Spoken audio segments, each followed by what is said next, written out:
This is a space where you no more need to worry about your skin, hair, weight, as you automatically shine through from within with additional quantity of being joyous and in a blissful state.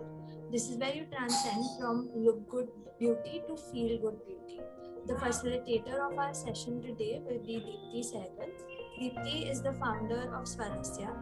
Deepti is internationally certified macrobiotic and alkaline diet lifestyle and consultant. She is among very few macrobiotic practitioners in India. Deepti is a qualified nutritionist and a certified raw and living foods consultant. She's a yoga teacher with a master's degree in yoga and science of living. Educated in traditional Chinese medicine lifestyle, Deepti is a certified Ayurveda and yoga wellness coach. She's also the author of the book Body and Mind Transformation: The Ancient Way. Deepti has devised deep-rooted pranic beauty concept with five-dimensional approach to beauty, which is an outcome of her years of knowledge and practice in the global and ancient life sciences. I welcome all of you to the session, and Deepti, you can take over from here. Welcome everyone. I will just take you through what exactly Swarasya is and what we are doing in Swarasya and what this workshop is all about. So, okay. Ashna just talked about my profile. So the whole idea is we are a skincare and self-care brand, and we are just trying to introduce this concept of beauty inside out, which is how it is, like, the way you look and feel, the way you for any skin and hair conditions, whatever conditions you have, whether it be skin conditions, weight conditions, or hair conditions, which are directly related with your beauty or your appearance, are very deep rooted. And how we understand today is we understand it at a very, very superficial level. So for us, our hunt for good skin or good hair or weight just ends up at looking for a skincare solution, or for maybe some treatments, or going ahead and doing some weight loss program, or following a calorie program or a protein program. So this is where we keep shuffling from one place to another, and we just try figuring out the solutions there. But the whole idea is the solution lies somewhere deep within. So this workshop, okay, let me just introduce you to Swarasya first. So Swarasya is, as I told you, it's a skincare and self-care brand, and we are trying to bring about this ancient beauty education to all of you. We are just trying to create awareness that beauty is inside out, and of course, outside is important because we are exposed to a lot of toxins and pollutants, so we really need to take care of ourselves from the outside. But if we are looking for that ageless kind of a beauty, where age just becomes a number for you and you just keep radiating from the inside out, it's way more than taking care of yourself from the outside. So at Swarasya, we have defined beauty by a concept called pranic beauty, and this is what this workshop is all about. So it will take you to the depths of who you are, what is the composition of a human body, and basis that composition, how so how many layers do we have as a person, and how these layers are working all together to give you that perfect look and feel. Not just look and feel, but also keeping you happy and joyous and calm at all times. So we call it pranic beauty, and there is a reason behind it, because pranic beauty is the deepest most aspect of you. It's something that you cannot directly experience. So you cannot see this aspect, like we can see the skin, we can see the outer elements which we associate with our beauty. We can see how our weight is expanding and contracting, but we cannot see our prana. It is something to be felt about, and as I progress in the workshop, I'll try explaining this concept. And so as a brand, we have a strong focus on community awareness. This is what we are doing right now also, conducting these series of workshops, giving you an insight about what this concept of beauty inside out is all about. And these workshops that we are doing are about you as a whole. So we talk of the physical aspect of you, the mental aspect of you, emotional and spiritual aspect of you, and beauty. And what all we cover as a part of our brand philosophy, we talk about foods, how foods beautify you from inside out, how your body functioning has a major role to play when it comes to beauty inside out, how your lifestyle makes a difference, how these ancient practices like Ayurveda talks about these ancient practices, and it talks about the concept of dinacharya, like how do you start your day and what all do you do through the day, how all these things come together, and why they are so important when it comes to beauty inside out, which is more about somebody who's even at the age of 60 or 70 or whatever age you are in, you're all full of energy. You, of course, physically we do deteriorate at a certain level, But the way we are deteriorating today, youngsters getting gray hair, females reaching their menopause really early, which was supposed to be the age of used to happen at the age of 50, now happening to women at the age of 30, 40, 45. So this is all a part of deep level aging, which has already started happening to you, and all this starts to show up in your personality completely. It shows on your skin, it shows in your hair. It all comes together to show it in you as a person. And that's the reason somebody, like, you meet somebody who's really not very aged, but somebody in their 50s and 60s, and starting to get those aches and pains, and skin getting wrinkly, body posture getting a little stooped. So it's all those imbalances happening inside. The question is, do we need to look ourselves at that age like the way people are aging now? So my answer to this is no, because you have a lot of control on how you want to age, and this is what we are trying to explain here. Apart from that, we offer products. The skincare products and the self-care products that we offer you, these are very deeply researched products, researched from the ancient perspective. So these are something like skincare formulations which ancient women used to do in their times when cosmetic industry wasn't there, and that's why our range is a little unique, and the concept is a little different as compared to skincare brands generally what they do. So this is all about Swarasya, and we talk of this concept of beauty. So we call it pranic beauty, and which is of course the same as beauty inside out. And we have divided this concept into 5 dimensions. Now these dimensions start from your outermost layer and go till your innermost layer. So when we talk of the outermost layer, I'll talk of these 5 dimensions later in the workshop. And as a brand now, what we are doing is we are doing a lot of content sharing workshops, programs, webinars. Of course, this is one of the webinar that we are again doing to create awareness. Plus, you can see a lot of our videos on YouTube as well, and we keep sharing a lot of content on Facebook and Instagram. The whole idea is we really want all you women to start looking at yourself from a really deeper perspective, because that's where it all starts with. So just give me a second. Okay, so we have a giveaway for you. The rules for the giveaway would be, please keep your cameras on and be on mute. That's very important, because any disturbance will spoil the experience of everybody. Secondly, so what the criteria of choosing the winner would be, we would like you to share your experience and your understanding about what you are taking back today from the workshop. Best answers will be eligible for the giveaway. We would also appreciate if you would share any specific beauty problems that you're facing. So when I say beauty, I'm covering everything. I'm covering your energy levels, your skin condition, your hair condition, your weight condition, anything, and any specific topic that you would want to cover, want us to cover in our upcoming workshop. So we'll try accommodating those, and we'll be having 2 lucky winners. I would just want to clarify here, the winners would be chosen and announced on Instagram. So if you're not following our Instagram yet, I would request you to please follow, because you might lose your chance to win if you're not there on Instagram, or if you're not following us. We'll just share the link of our Instagram profile in the chat box. Okay, so this is where we actually start with. But before I go ahead, I have a question for you all. I believe some of you must have already attended some of our workshops. So this is workshop number 4, which is about self-realization. We have already done workshops on upper 3 dimensions, nourish, body work, emotions is already done. So I would just want to know before I begin, because we have really talked about very deep-rooted concepts in our previous workshops, and this workshop is kind of joining all these concepts together.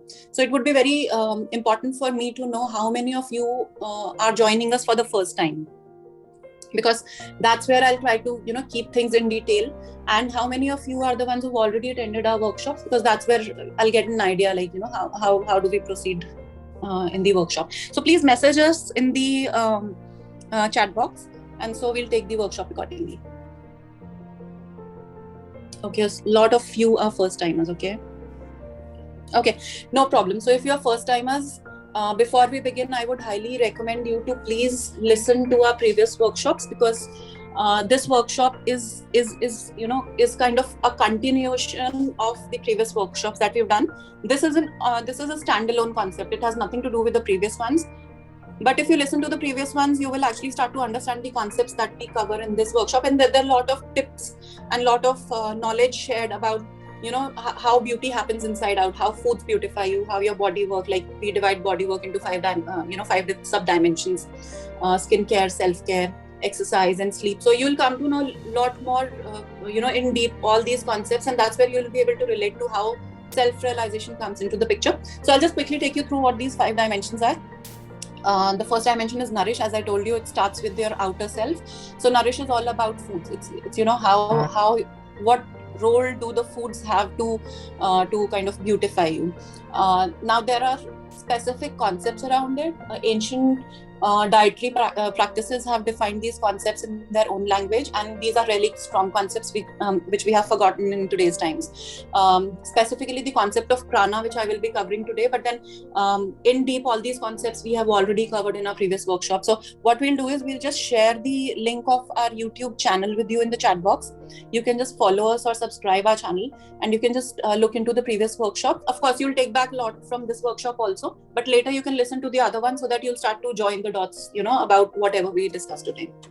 So the 5 workshop, body work is the second one. Third one is emotion. So now this is one area that we never ever relate to being an important part of our beauty, and this is. So I'll be covering some substantial piece of information in this workshop also about how emotions have a strong role to play, but you will be really surprised how emotions create your beauty or start to make you look a certain way after a certain age. So you can just go through this emotions workshop on YouTube, and we've covered everything. It's about, at the deeper level, it's about your hormones and what specific hormones age you. So we've tried to cover it in very in detail about all these things. Here I will not be covering that much of a detail because we've already covered it. This topic is all about joining the concepts of these 5 dimensions that we've talked about.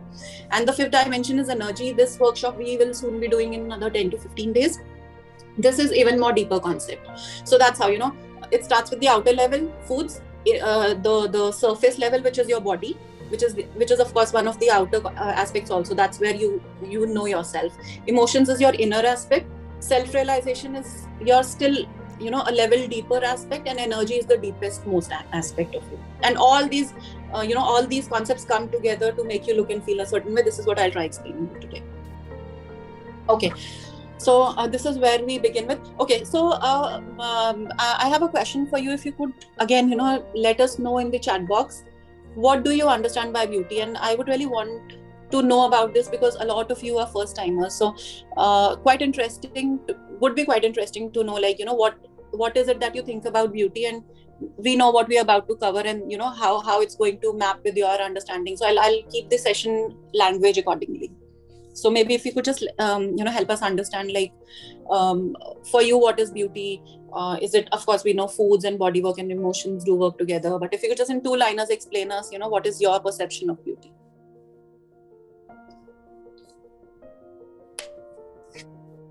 Yes, of course, beauty is definitely starts from the inside. I guess we've kind of we've reached an era where we actually have started to relate to all these concepts, but how it happens, there's a proper science and steps to it. This is what we are trying to kind of cover all of it here.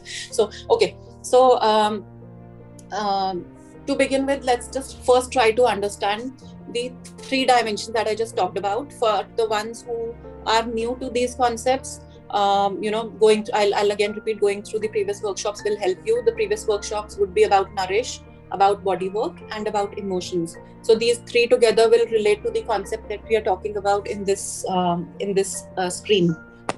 So from the 3 workshops, we've understood that foods, choosing specific kinds of foods and practicing certain specific kinds of food concepts are kind of are really meant to beautify you from inside out. And I would really be open and honest about this. These concepts are very different from what we know about foods today. It's very, very different. It's not about calories. It is not about protein. And by any chance, if you are a protein diet follower or believe in protein diet, I can tell you, in the long run, it will completely ruin your beauty. Why? Because protein is very highly toxic. I mean, of course, it is protein. It gives us muscles, but over time, too much of a protein inside the body becomes very toxic. So all these, food related concepts are covered in our Nourish workshop. Then the second dimension that we've covered is body work. Now, body work, we define it from 4 aspects. We talk about skincare, we talk about self-care, we talk about sleep, and we talk about exercise. So for us, body work is not just about exercise, and most of us understand body work as an exercise only, but there are different parts to it. It is not just about exercise, it's just one part of it. And the third one is emotions. Now this can be a new concept for a lot of you. You will get a lot of clarity from the previous workshop done, but I will try explaining some part here also, so you'll at least start to join the dots what we are trying to say. So now again, I have a question for you. If I tell you that, okay, I've told you that foods beautify you, body work, the 4 aspects of body work beautify you, and your emotions beautify you. Help me understand in the chat box. Can you join these aspects together, and can you kind of think of creating your own plan and program by just knowing these facts? Foods work for you, they beautify. Body work beautifies you. Emotions have an impact. Let's assume, even if you don't know, let's assume you know. So do you think if by knowing these concepts, and tomorrow if you say, okay, let me start working on myself, can you join all these concepts together for yourself to be able to experience these changes in the coming months or weeks? Please help me understand in the chat box. Also, please mention what would be your approach, because yes and no is something that's quite, it's a very vast area of understanding. So if in one liner, if you could just help me understand what would be your first step, how would you go ahead and want to take your first few steps towards your transformation, because this is what this workshop is all about.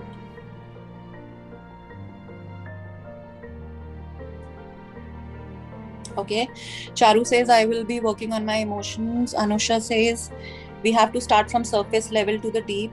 That's right. Not even surface level, a level above surface level, which is the foods. Foods is not us, but then it's the outer component. But then when it gets into our body, it becomes our body. So, okay.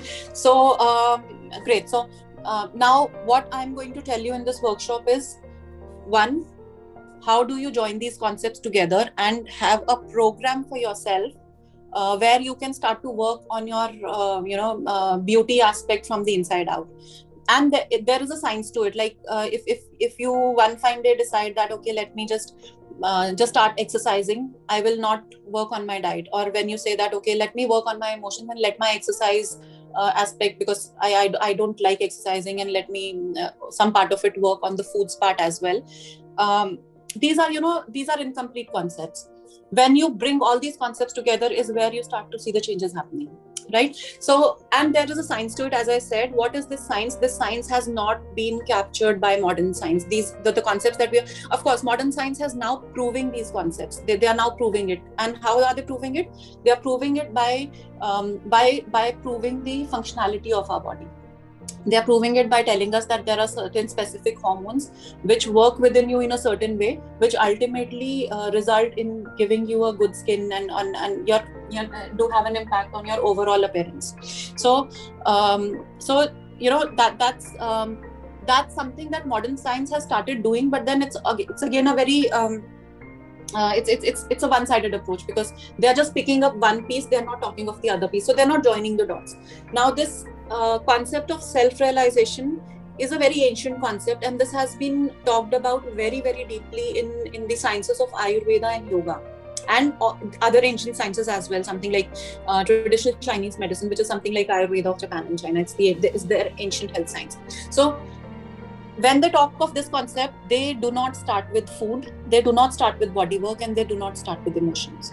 Okay, of course, these parts do become a part ultimately, but where do they start from? They do not start from the surface. They start explaining you these concepts from the deepest most layer, which is your these layers are like pranic layer, or your joy layer of joy and bliss. So I'll explain all these layers. Don't get confused about what we are talking about right now. Just try to understand that this workshop will be having some spiritual aspects also, because this is where these ancient sciences start with. They start with the bottommost layer, and bottommost layer is all about spirituality. Then they come to the upper layer, then go to the upper layer, and the last layer is your body. So what does this mean? This means that how you look and feel from the outside, it's somewhere being created at a very deep level from the deepest most layer. It's not being created at the outermost layer, which means you must be spending thousands or thousands of bucks just trying to purchase those best foods that you think are good for you, and ultimately you'll realize that they are not working for you. Why are they not working for you? Because at the deepest, there is some imbalance at the deepest most level. So this is where we'll talk of all these layers. But this, so I'm just trying to explain what the self-realization is. The concept of self-realization is all about being aware about yourself, knowing yourself. A lot of times we, as a part of our transformation, we know some things are not right for us, but we just ignore these signs. And somewhere your intuition tells you that, what is good for you and what is not good for you. We don't want to listen to it because we are used to certain habits and patterns. So, not listening to those habits and being very aware what is it that will give you the change is what self-realization is all about. And it is also about explaining you the path of transformation. So one, being aware. Now that you are aware, where do you start with? Do you start with the layer of emotions, or do you start with the layer of body work, or do you start with foods, or do you start with the innermost spiritual aspect? Where do you actually start with? The beauty of this concept is that wherever you start with, ultimately it leads you towards your goal. So if you get into one part of it, you would want to go to the second layer. If you start with, say, third layer, you want to cover all the layers. So that's human evolution. Like, we want to, once we taste how things happen, we want to change at all the levels. So of course you can pick up any of these layers and start working on yourself, and gradually, but don't stick to only one. Start working on all of them. That's where you will see over years how you start to become ageless. So okay, so quickly, what is self-realization? Transformations begins with knowing the self and knowing the path of transformation. So a lot of times when we are looking for diet programs, or when we are looking for these exercising regimes, and when we are very particular about about our appearance is it's very closely also related to your feelings. So when I say appearance, it only does not mean appearance. It means your health at the peak level.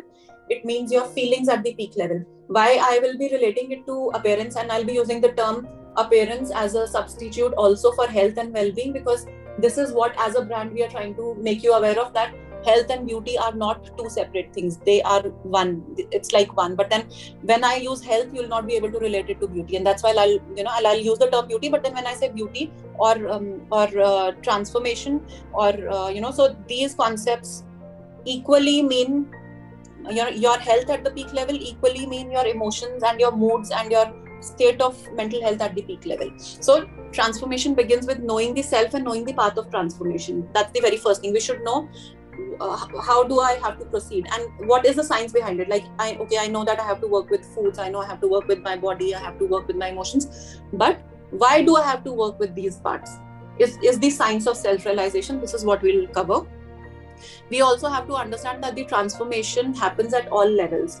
It does not only happen at the physical level. So for example, when you have acne, or when you have wrinkles, or when you have pigmentation, or any kind of skin or body issue, and you are looking for a solution, just like, this is a very introspective kind of a question that I'm putting across. So you generally end up looking for a solution just at the outer layer, which is at the physical layer, right? So we are looking for a solution which can immediately do something to make my acne just fade away, or apply some ointment that can stop my hair fall, or do have some magic diet that just makes me lose weight drastically. So we are just working on the physical sheets. We do not ever relate that mental, emotional and spiritual aspects are very deeply related, and they are working at the back. It's something like your computer system at the back, your operating system is functioning, right? What you see on the screen is it's just an illusion. Like, one screen changes, the other comes, the other screen changes, the third one comes. But what is it that is making those screens appear in front of you? It is your operating system, right? So the forms that we change from childhood to our teens, to then in our 20s and 30s, we are changing forms. Our appearance is changing, our hair is changing, our skin is changing, our weight is changing. It is changing, of course, at the physical level, but it is being pushed from the back. It is being pushed from the operating system, and the operating system is your mental health, is your emotional health, is your spiritual health. That is where the physical health or the physicality is being built. So why we do not see much results for a lot of people. I'm not saying for everybody, but in most cases we see that the people are trying and doing everything, still they are there where they started. And of course, little bit of changes do happen, but then the kind of transformation that you're looking for yourself does not happen for a lot of people, and then they give up and then they switch back to their old ways. So it becomes a vicious cycle. They are never able to change, irrespective of their best efforts, irrespective of trying the best diets or best exercising regimes.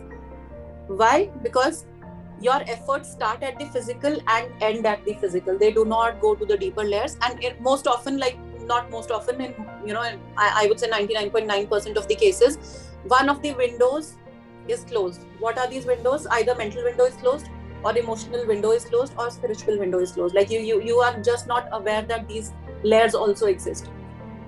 Ultimately, that starts to show up as chronic health concern. That is reflected in your in your entire personality, on your skin, hair, weight, and everywhere. So this is what self-realization is all about. Now, before we begin, very very important to know, let's start with the nature. So nature is it's like the topmost layer. We'll not very deeply cover this layer because this is not directly a part of us, where we start with the foods. But above foods, it is nature, because nature only created those foods, right? So what is it that we should be knowing about the nature that directly kind of relates to, or that directly works with our inner layers? So in the nature, what energies are working you cannot see.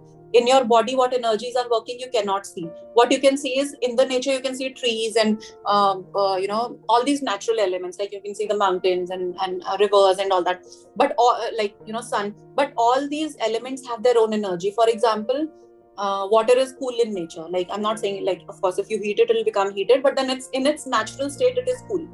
Sun in its natural state is heating. Earth in its natural state is very hard, right? It doesn't break easily.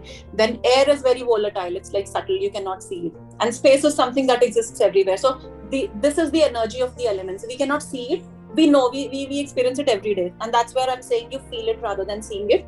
You can feel when the air is blowing, you feel that coolness. When you touch water, you can see, yes, you cannot see that it is cool, but you experience that it is cool. When you are under the sun, you do not see it is hot, but you feel it is hot. So this is the energy of the natural elements. Similarly, your own energy at the deeper levels. Now, your own energy also you do not see. You just see the physical. You see that acne is happening to me. At the deeper level, there is too much of a heat working within you, which is that heat, kind of, in most cases, accumulates and come out of your body as acne. Okay, and psoriasis or skin condition like eczema. So it's of course on the outside, the doctors know and you know that it is showing as acne. But what is the energy that is working at the deeper level or deeper sheets, which is giving you acne, is what we are talking about. Okay, so now these two energies, the energies coming from the nature and your own energies, are very much in sync with themselves. You will not see it. You will, if you're aware, you will realize it. So if you could just help me understand, by any chance, any one of you comes from a yoga background, by any chance? Or is, like, when I say not the ones doing yoga, but the ones who understand the philosophy of yoga, or maybe have done some teachers training or studied yoga by any chance. Please help me understand. You can just message in the chat box.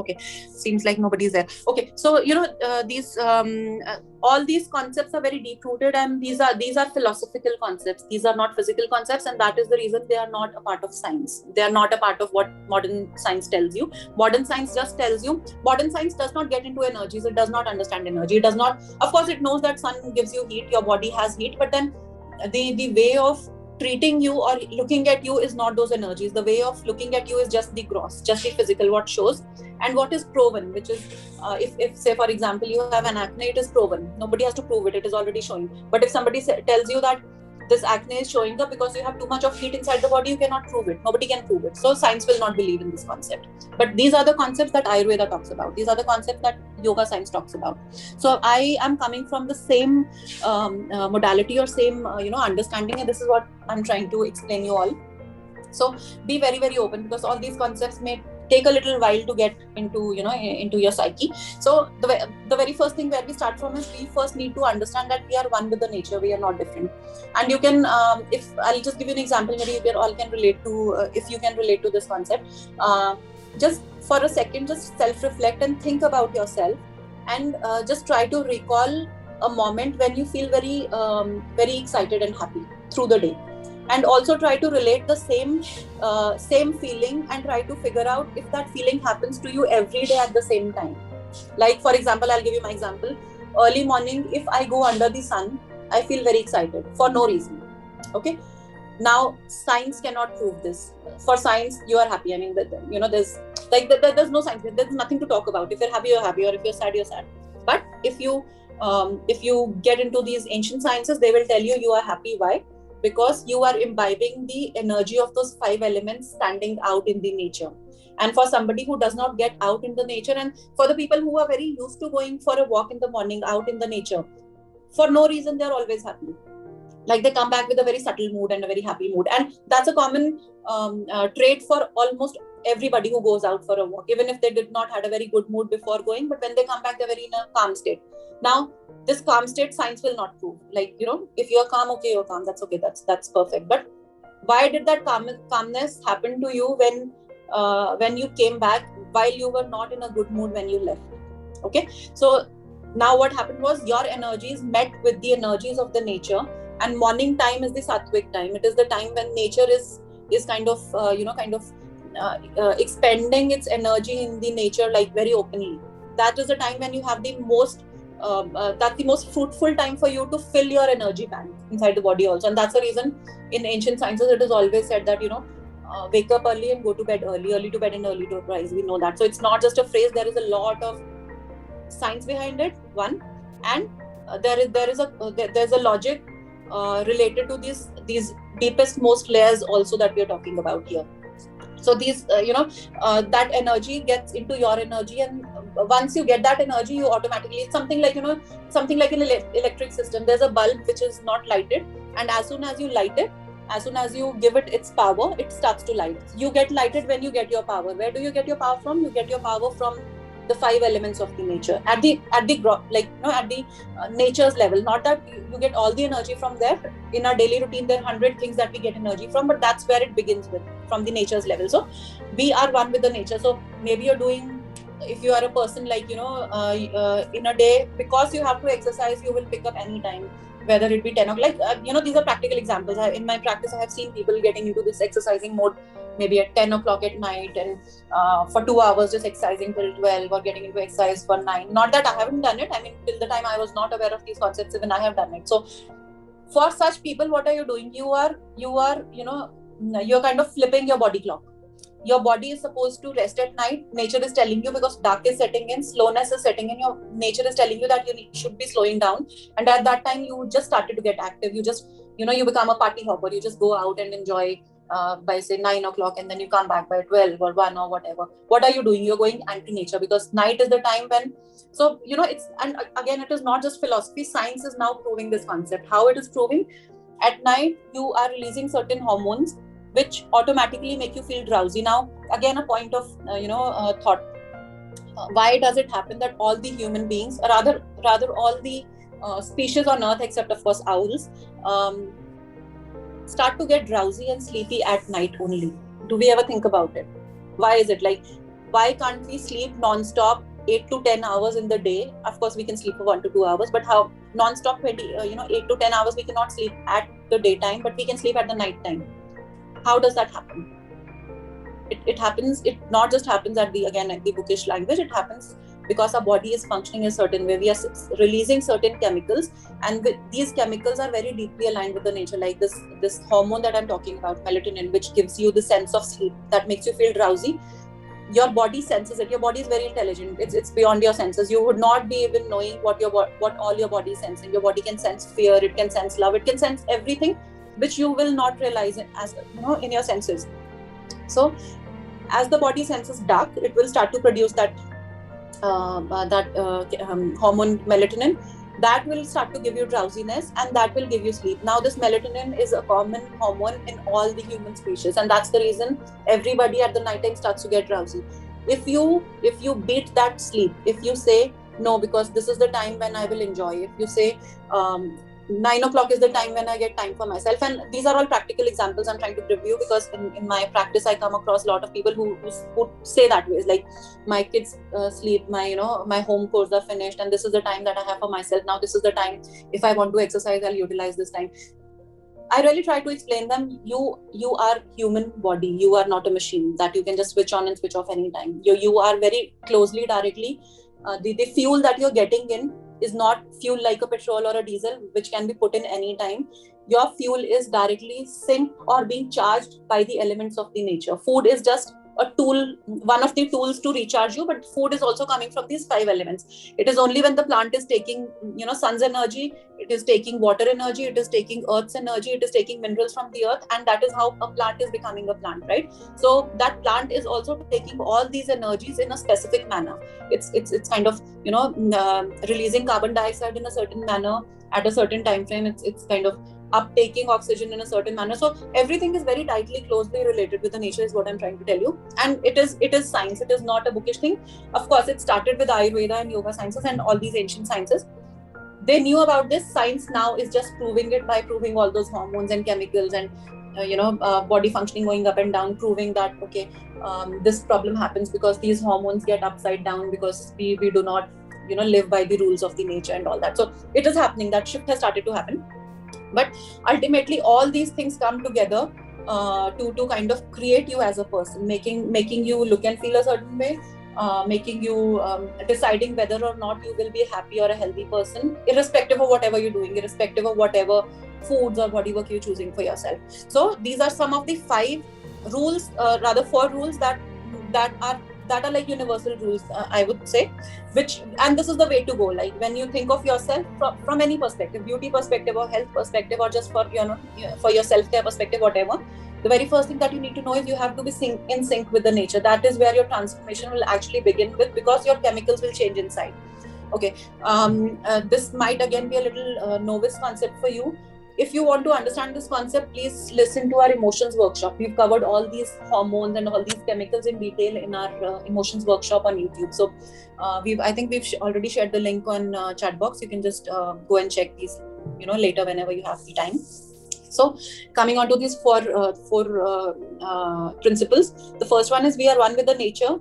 Going anti-nature is a temporary short-term effect on beauty. Now, what is going anti-nature? It is something like getting a Botox done, or just not changing yourself, and just banking on maybe a one-time salon solution, or going for a spa treatment, or taking a retreat for 15 days and coming back and starting to live your old way of life is not what will make you ageless. Why? Because those 15 days maybe you synced yourself with the nature. After coming back, you got back to your old ways. You became a party hopper back again. You started to eat all kinds of wrong foods.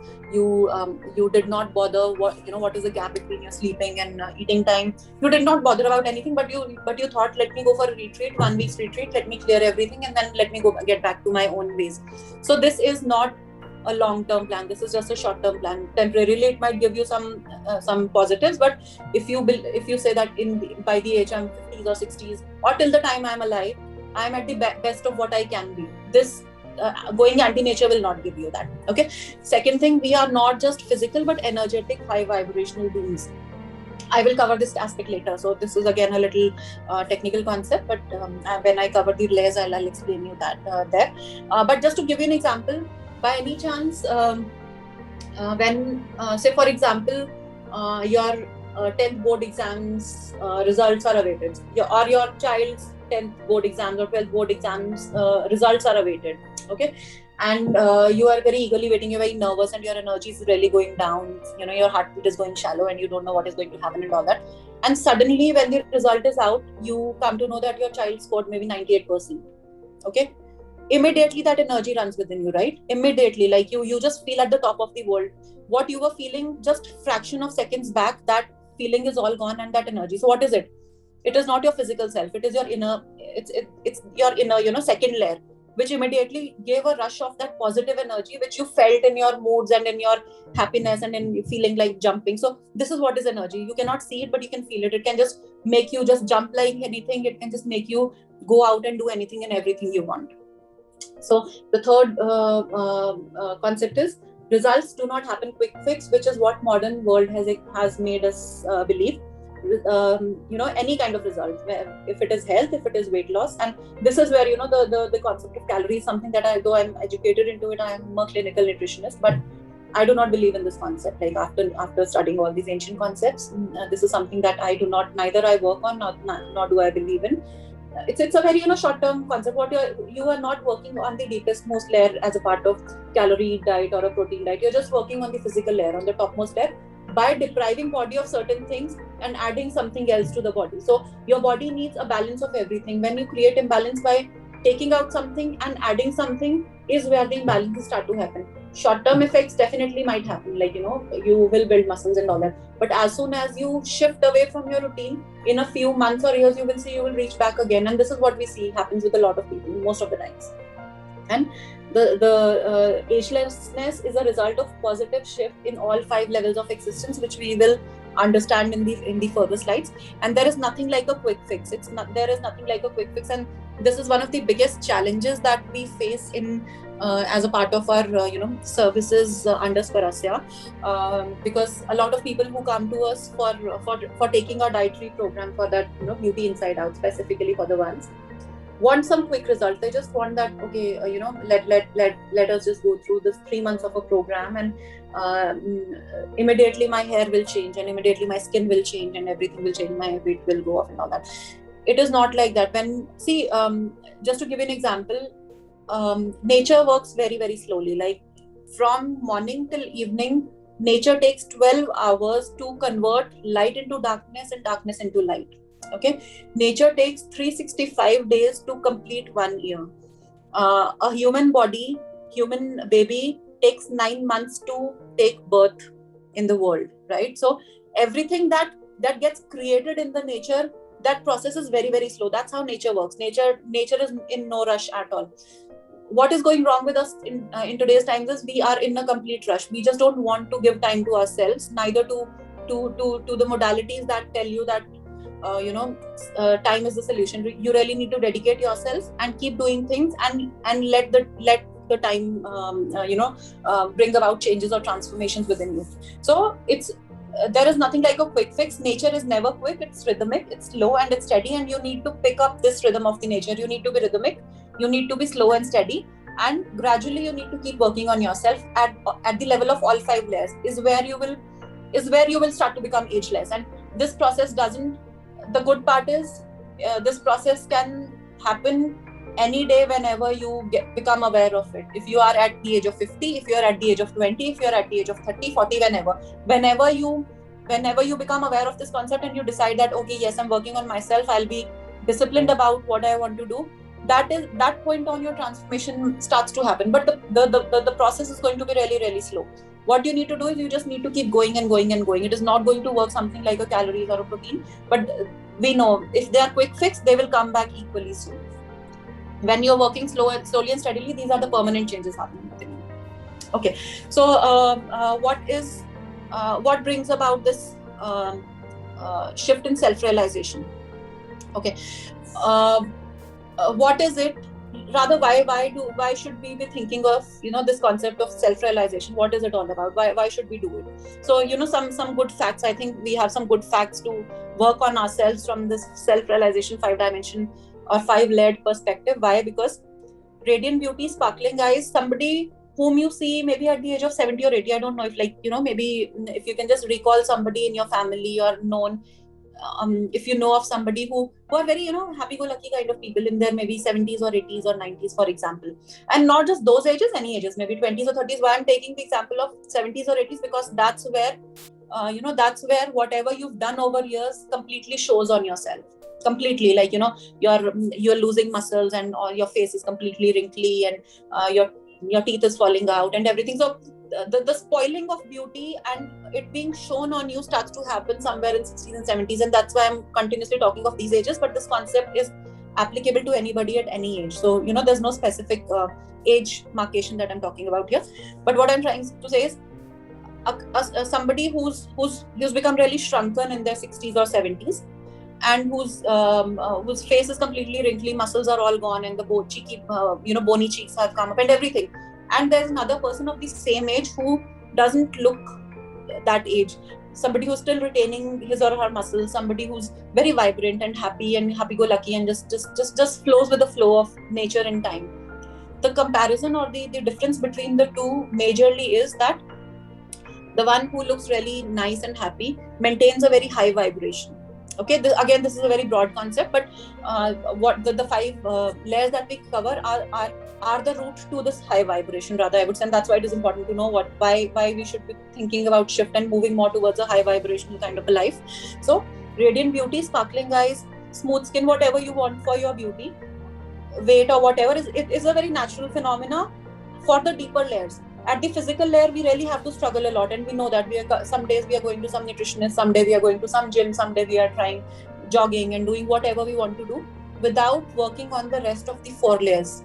Only outer layer, and it is not giving us results. Why? Because the spark, the electricity or the power of the physical is coming from the deepermost layers. It is not coming from the physical. It is coming from prana. It is coming from your happiness quotient. It is coming from the state of your emotions. And these are all the deeper layers that I'll talk about.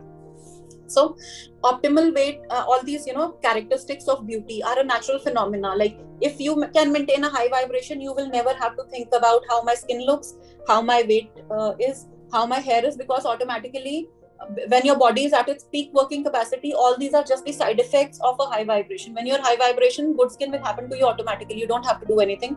Your hair will not fall. You will be having a very good quality hair automatically. So you don't have to consciously think what next do I do for myself, because these are all natural characteristics of a high vibratory kind of a personality. So symptoms of high vibration: somebody whom you come across who's very radiant, who has a clear skin, who has optimal weight, and mostly happy, energized, enthusiastic, optimistic, and at the peak of their health capacity or their own capacity, are the ones with higher vibration.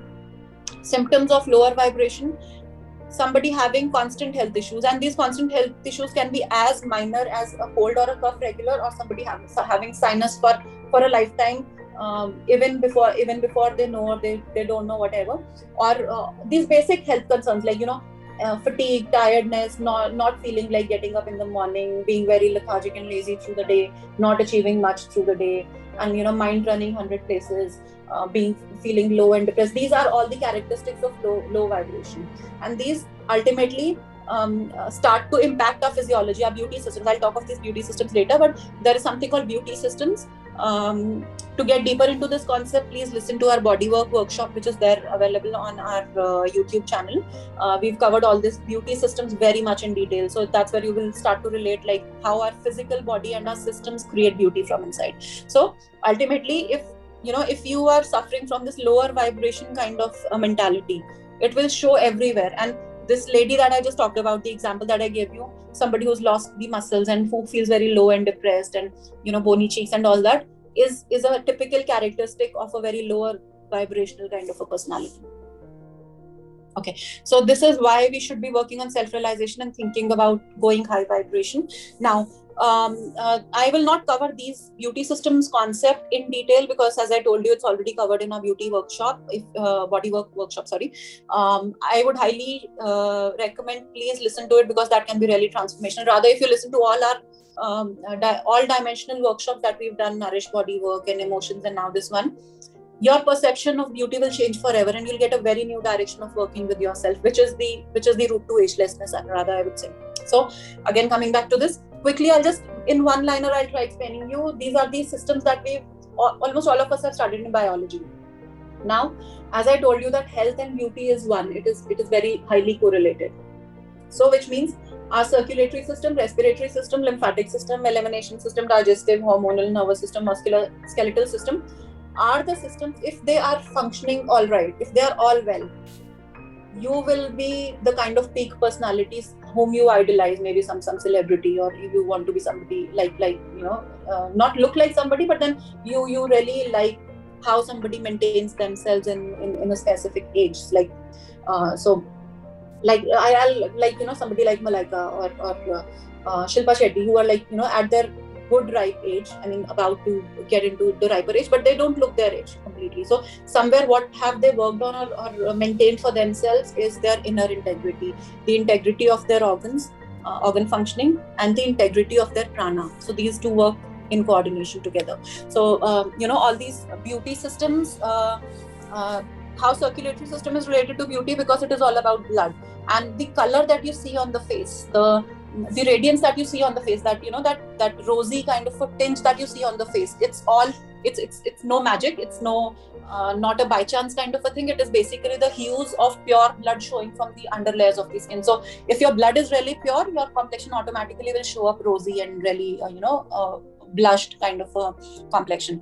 Respiratory system, why? Because prana, we just talked about prana. You will get to know about this in detail in the later workshop, later slides also. But respiratory system is the direct system that deals with prana, and prana is the electricity, it's the inner force that I just talked about. Like physical is something that shows or manifests as beauty, but what fuels that beauty is the pranic system. That pranic system is fueled by what? By respiratory system, which is our lung capacity.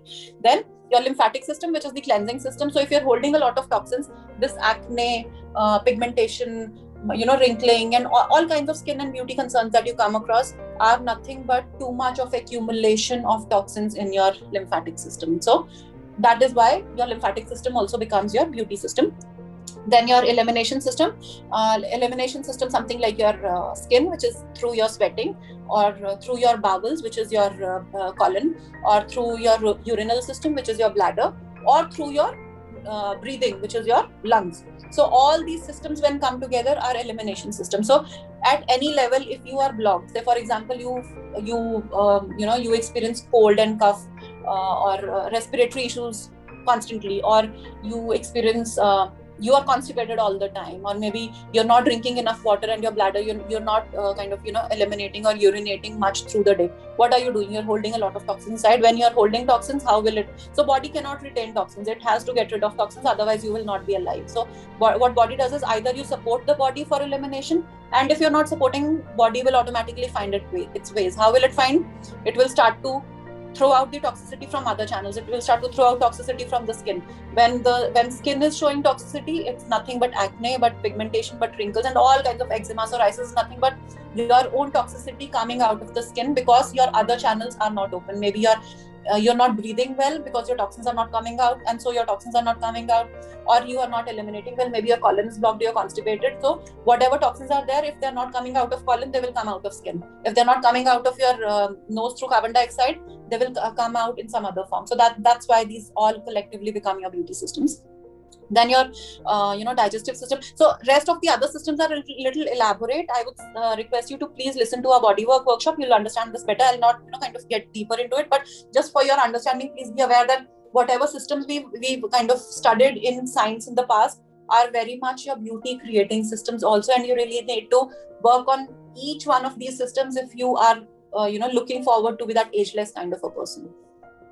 So before we get into these layers, why we should be trusting, or why on what basis do I trust that beauty will happen from the deepest most layer? Because of course it is not a very it's a very easier task than done, easier said task than done. So why should like why do I transform myself to that level? Like why should I be doing it? So this question gets answered in how Ayurveda defines beauty. Now, like Ayurveda does not look at beauty just from the outer perspective. Of course, we have a lot of Ayurvedic remedies that talk about how you can take care of dry skin or sensitive skin and all that. But that's something that comes as a remedy. That doesn't come as a first-hand solution. The first-hand solution always in Ayurveda is about you.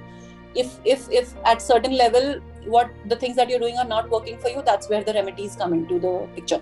So Ayurveda doesn't depend upon any treatments to achieve beauty. Ayurveda says beauty is what you reflect naturally on the outer surface, and it gets created from within. So like if you see at the picture there, the screen, something that that radiance, it's not because she's getting a massage done, or of course that's adding on, but there is some level of attraction to her personality. So it's being fueled from the back. So just trying to understand how Ayurveda defines beauty at the deepest most level.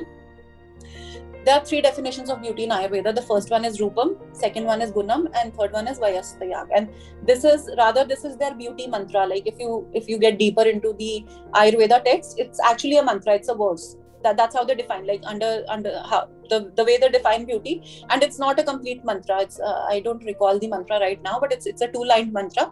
The first line says Rupam, Gunam, Vayastayag, and there's another second line to it, which I'm not just able to recall right now. But that's not important. What is important is for us to understand what exactly beauty is for Ayurveda. The outer beauty is something that we know. It's about how we look, our skin and hair and weight and whatever. And Rupam, they call it Rupam, and Rupam is a reflection of a healthy diet and proper routine. So Ayurveda very clearly says that remedies and treatments that you get done are an additional effort for you to beautify yourself, but these are not what create your beauty. Rupam is created, or healthy hair, skin, radiant skin is created when you eat right and you follow a proper routine. And that's where, when we say that, what time you wake up, what time you get up, what you do through the day is very, very important. Beauty does not happen by chance. And secondly, Gunam. The quality of Gunam is, it's the inner beauty, characterized by warm personality. Somebody who comes across as a very, when you go out, maybe you meet, or rather you go to a party and you meet, say, 10 to 15 people or 20 people, and maybe you come across somebody whom you don't know, but somebody whom you get really attracted to, maybe because they talk to you very nicely, or they were a warm personality, or you could sense some kind of goodness in them. That goodness could be anything, talking to you nicely or kind-hearted or whatever. So that aspect which you cannot see, which you can feel, and makes you attracted towards somebody, is the property of Gunam. And the third one is Vayastayag. So Vayastayag is something which is the aspect of agelessness. So agelessness does not happen when you're working on Rupam only. Agelessness does not happen when you're working on Rupam and Gunam together, because Rupam, if there is no consistency, so Vayastayag is about maintaining that consistency and that discipline with yourself.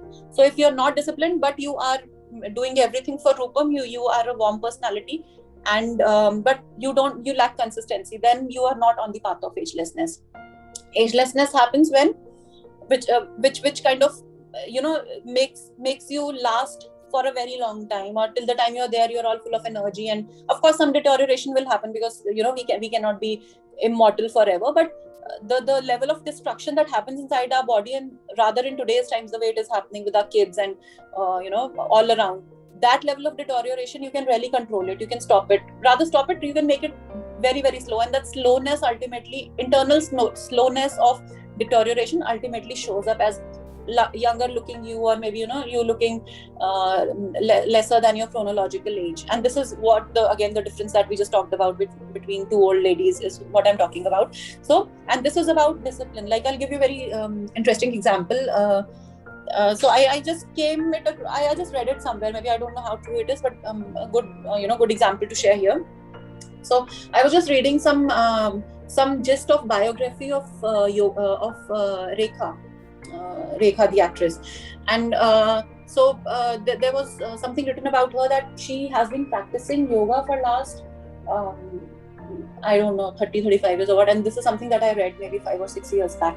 So she's into yoga for a very long time, and she's very particular about it. She's very, very disciplined about it. Like, come whatever, if she's traveling or whatever. But some things that she's very disciplined about, she will make sure that she does it, come whatever may. So, and we see how ageless Rekha is. So, maintaining that kind of a determination and discipline is what takes you towards that path. It doesn't happen naturally. It's not by chance. Okay, so why knowing this was important? Because, now the very first step when we're talking of where do we start our transformation from, you really need to first pick up your goal. Do you want to be a beauty which is more of a Rupam type? Then you don't need to get into being good or working on a discipline and everything. Then you can just keep working on your, maybe getting your treatments done or doing some remedies and all that, then it's okay. But you think I want to be Rupam and Gunam together, then you also need to work on your emotions, because the goodness within you comes with your emotions. So if you are a person who's a very anger prone kind of a person or a fearful kind of a person, if you suffer from any of these negative emotions, you really consciously have to work on yourself. That's where Rupam and Gunam joins together. Once these joins together, you will see, at least you will start to feel some radiance emitting out of you. And then you need to decide, no, I want to be Rupam also, Gunam also, and Vayastayag also. Then discipline comes into the picture. What kind of a discipline? Discipline at 5 levels. This is what we are going to talk about now. Now, this discipline happens at 5 levels, which is the path to your beauty. So this is okay. So initially, when I started the session, I just mentioned that we've devised this concept called pranic beauty, right? Now, so the concept of pranic beauty is what I am going to talk about right now, because pranic beauty is working on yourself from the deepest layers of whatever exists within you as a human. Okay, so which means working on these 5 sheets. This is a yogic concept which says that human beings are a 5-layer entity. Human beings are not just physical. We just understand ourselves at the physical level, but we are not 1, we are 5. And we are, so the only layer about ourselves that we can see is the physical layer, or the Annamaya Kosha. That's a Sanskrit terminologies. But then the physical sheath is what we just know about ourselves. Beyond that, we just don't know what we are. So Annamaya Kosha and the rest of the 4 koshas, or the 4 layers, or the 4 sheaths are something that emit out of us. They emit out of us collectively as radiance, or they show up in some form, maybe as your nature or behavior or your attitude, or maybe they show up as you being a very happy or a blissful kind of a personality. So, but these are all different layers. These are like, constitute you as a complete. So what are these 5 sheaths, and how do they have a part to play in pranic beauty? Annamaya Kosha is the physical sheath. We've talked enough about it. And the previous 3 workshops that I just, previous 2 workshops, the Nourish workshop and the Bodywork workshop, talk about the physical sheath. So you'll get the step by step approach to understanding how these sheets work if you listen to the previous workshops there on YouTube. So physical sheet, this sheet is all about your body, the material that you're made up of. You're made up of cells, tissues, nerves, organs, body systems, and whatever science can see, whatever your reports show up, whatever is there within you. Pranamaya Kosha is the pranic sheath, Manomaya Kosha is the mental sheath, Vigyanmaya Kosha is the intellectual sheath, which is the sheath of your wisdom, and Annamaya Kosha is the example of the lady that I gave you, which in the age of 80s or 90s also is quite mentally and a very happy kind of a person. Whatever is happening does not bother her, and she's very happy in her own way of life and following her path of happiness.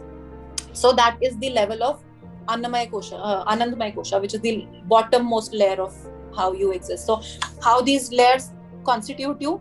Physical layer is all about physicality. We just talked about it. Pranamaya Kosha is your energy field. Now, science had not been believing in it for very long time, and Ayurveda knows this concept from say about 5,000 years back.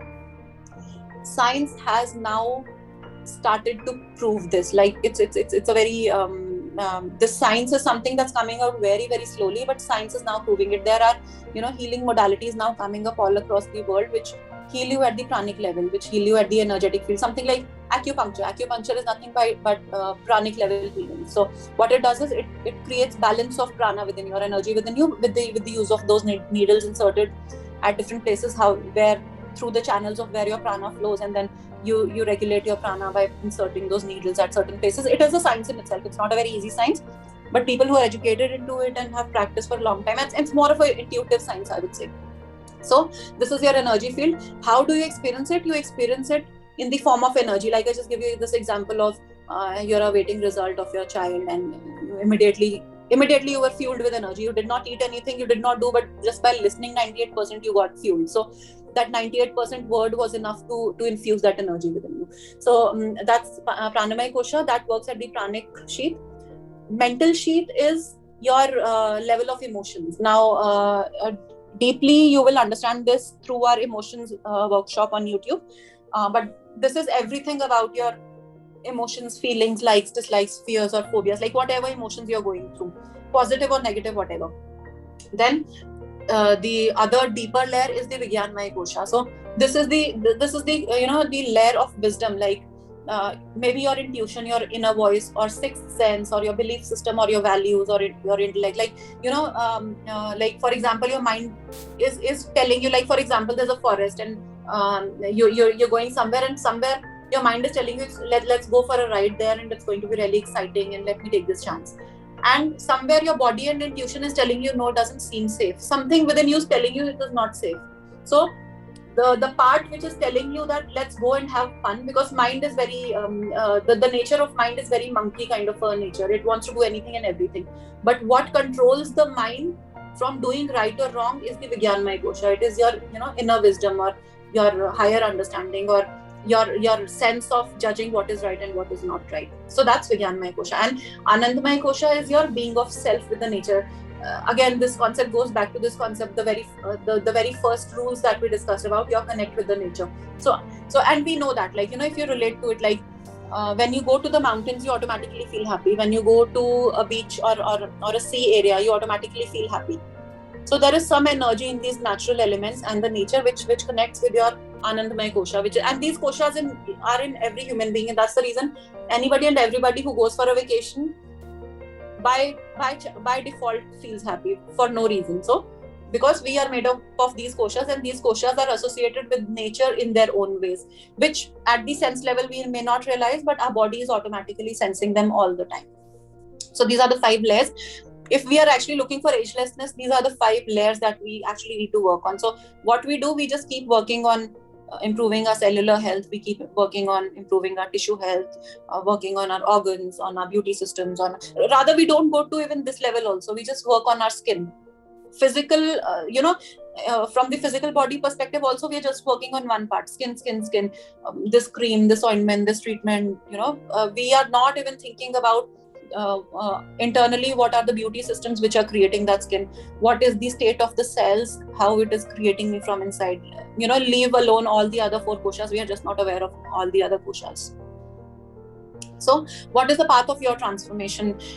It starts with self-realization. Why self-realization? Because now we know that we are not just physical, we are layered beings. These are layers on top of one another. So this is what self-realization is. This is what awareness is. You know that if I'm just working on one part of me, and part of also one part of me, like when I say physical, in physical also just working on my skin, I'm looking for something that immediately gives me that radiant skin. One fine day I will try this solution, and I'll try that solution, I'll try this treatment, this salon, whatever. So it's maybe you're just working, say, from 100%, in 100%, you're just maybe working on 1 or 2% of what it takes you to be ageless. So skin is just 1 or 2%. Rest of it is all coming from the back. So the path of pranic beauty starts with self-realization. Only if you know that that's how it goes, that's where you start to think, how do I bring the change? And that's why this workshop, we've included self-realization as a part of our dimension, because unless you will not work on yourself. Now, what is the path? The path is working on cleaning all the 5 sheets. Why this is important, why this is the path, I'll again give you a very small example. A newborn baby. Okay, have you ever seen an ugly newborn baby? Never, right? Like whatever color, complexion, body form, whatever, but babies have some kind of a radiance or a beauty or a charm, whatever baby it is, right? Now if you see at all these 5 kosha levels that we are talking about, a baby is completely pure and clean, and all these 5 layers internally completely clean, no food inside, no toxin inside, no constipation. All the channels are open, like the colon channel is open, the breathing channel is open. You've seen how newborn babies breathe. They breathe from their stomach completely free. Their prana is flowing freely, and that shows in their skin and happiness. Have you ever seen a baby who gets and I'm talking of infant, like as kids grow up, of course they get all that knowledge to how to throw out tantrums, but I'm talking of an infant, a baby maybe somewhere within 1 year or something, who just does not know anything about the world, and just is very smiling, happy kind of a baby, very very attractive kind of a baby, glowing skin, nice hair. Have you seen any acne on any newborn baby? Never, right? So baby is complete in itself with the clean channels at all these 5 levels. Physically, there is no blockage. Lungs are also functioning fine. Digestive system is also fine. Why? Because it's something like a new cloth. like, I mean, of course, there's no comparison between a cloth and the child, but what I'm trying to say is, when there is something that something new is happening, it comes in a very clean form.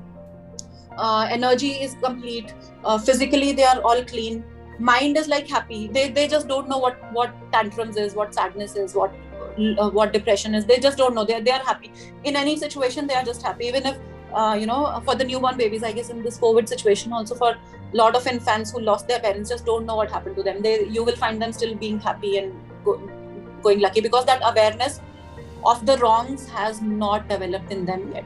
It happens to us as we grow up, and this is the path of self-realization. Because when we are born, actually, it's the other way around. The small kids have so much to teach to us, so much to teach to us.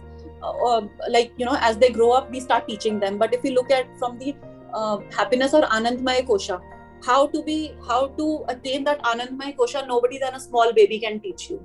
But yes, how to form that physical sheath is something that, of course, we teach them. But the bottommost layer, so which means that they're so pure that they're teaching us the bottommost layer.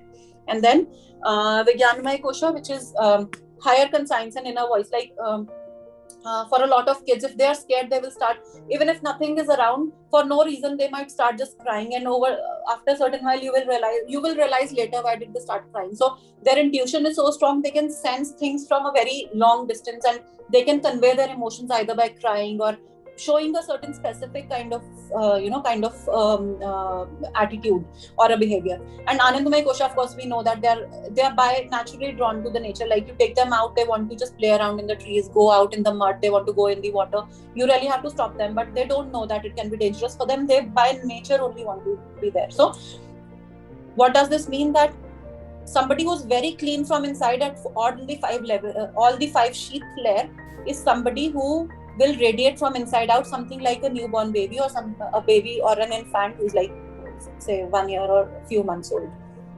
So okay, so what now? We'll go layer by layer and try to understand how do we work on these specific layers to get onto this path of agelessness.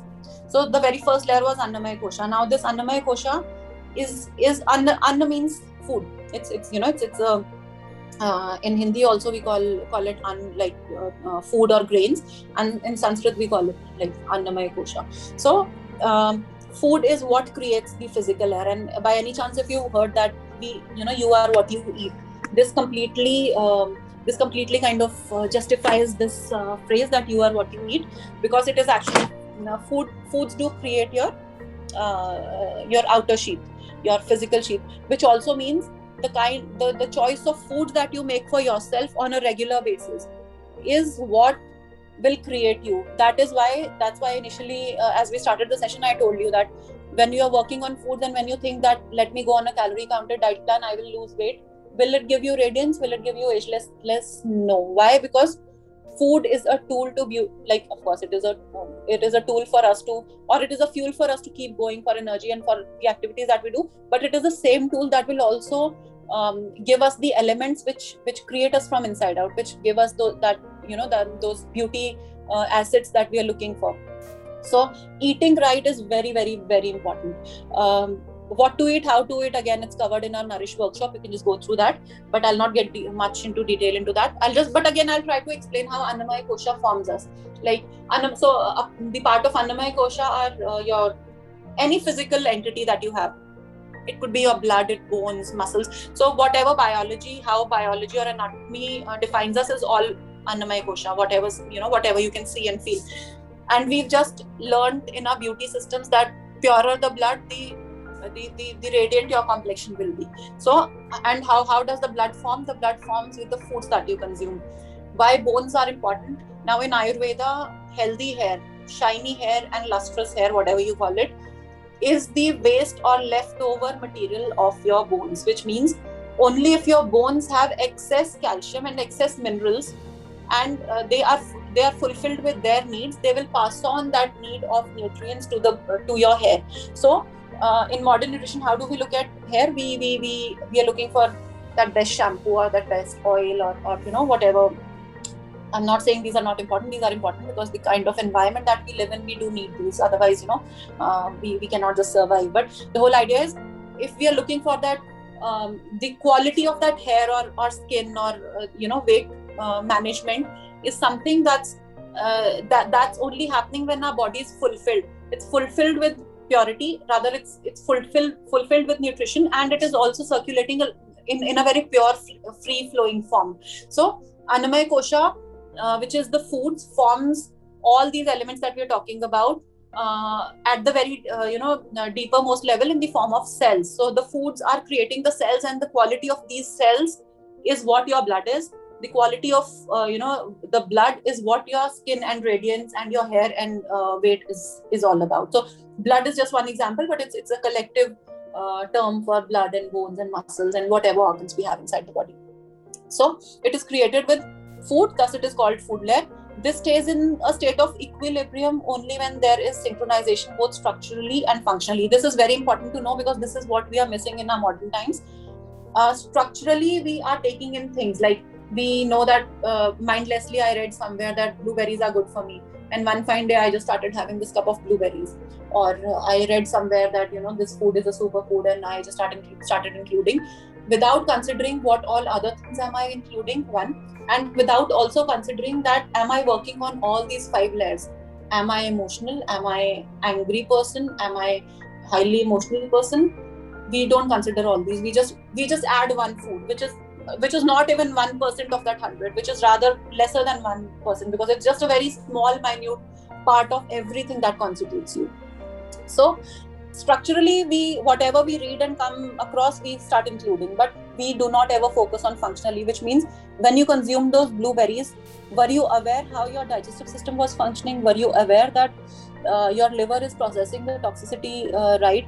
Were you aware that you were breathing so deeply and nicely that those blueberries are able to be processed inside the body, right, and be absorbed, the nutrition gets absorbed out of the. So these concepts can be really new for you, but once you go through the other workshops, you'll kind of get clear what I'm saying. So we will be recording, we'll be uploading this workshop also to our YouTube channel. So once you go through all of this in sequence, everything will really start to make a lot of sense to you.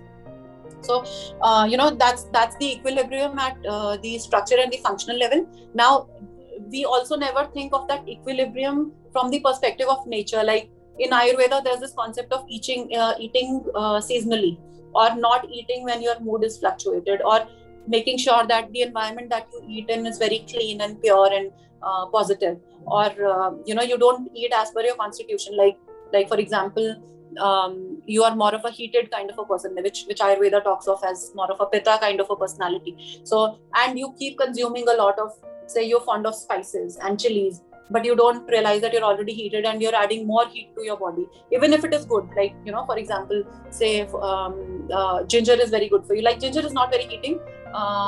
Heating would be something like a chili. So somebody who's very cold in nature, like somebody whose hands and feet are very cold, who's a very a person who has that level of inertia, just does not want to do things. Chili is very good for them. Why? Because it adds heat to your body, and that heat gives you energy to do things. But then we don't realize and relate all these food concepts to how they relate to us. We just go by this much vitamins in this food, this much proteins in this food, this much carbs in this food. That's all that we do, and that we just don't get results ever. Why? Because things are not just working at the physical level.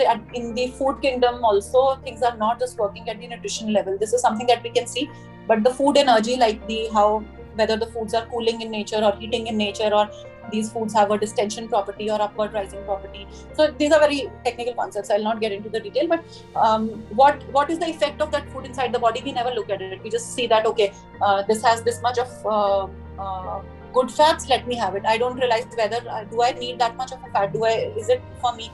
Is my body clean enough to be absorbing that kind of a fat? So these are like broken springs in modern nutrition.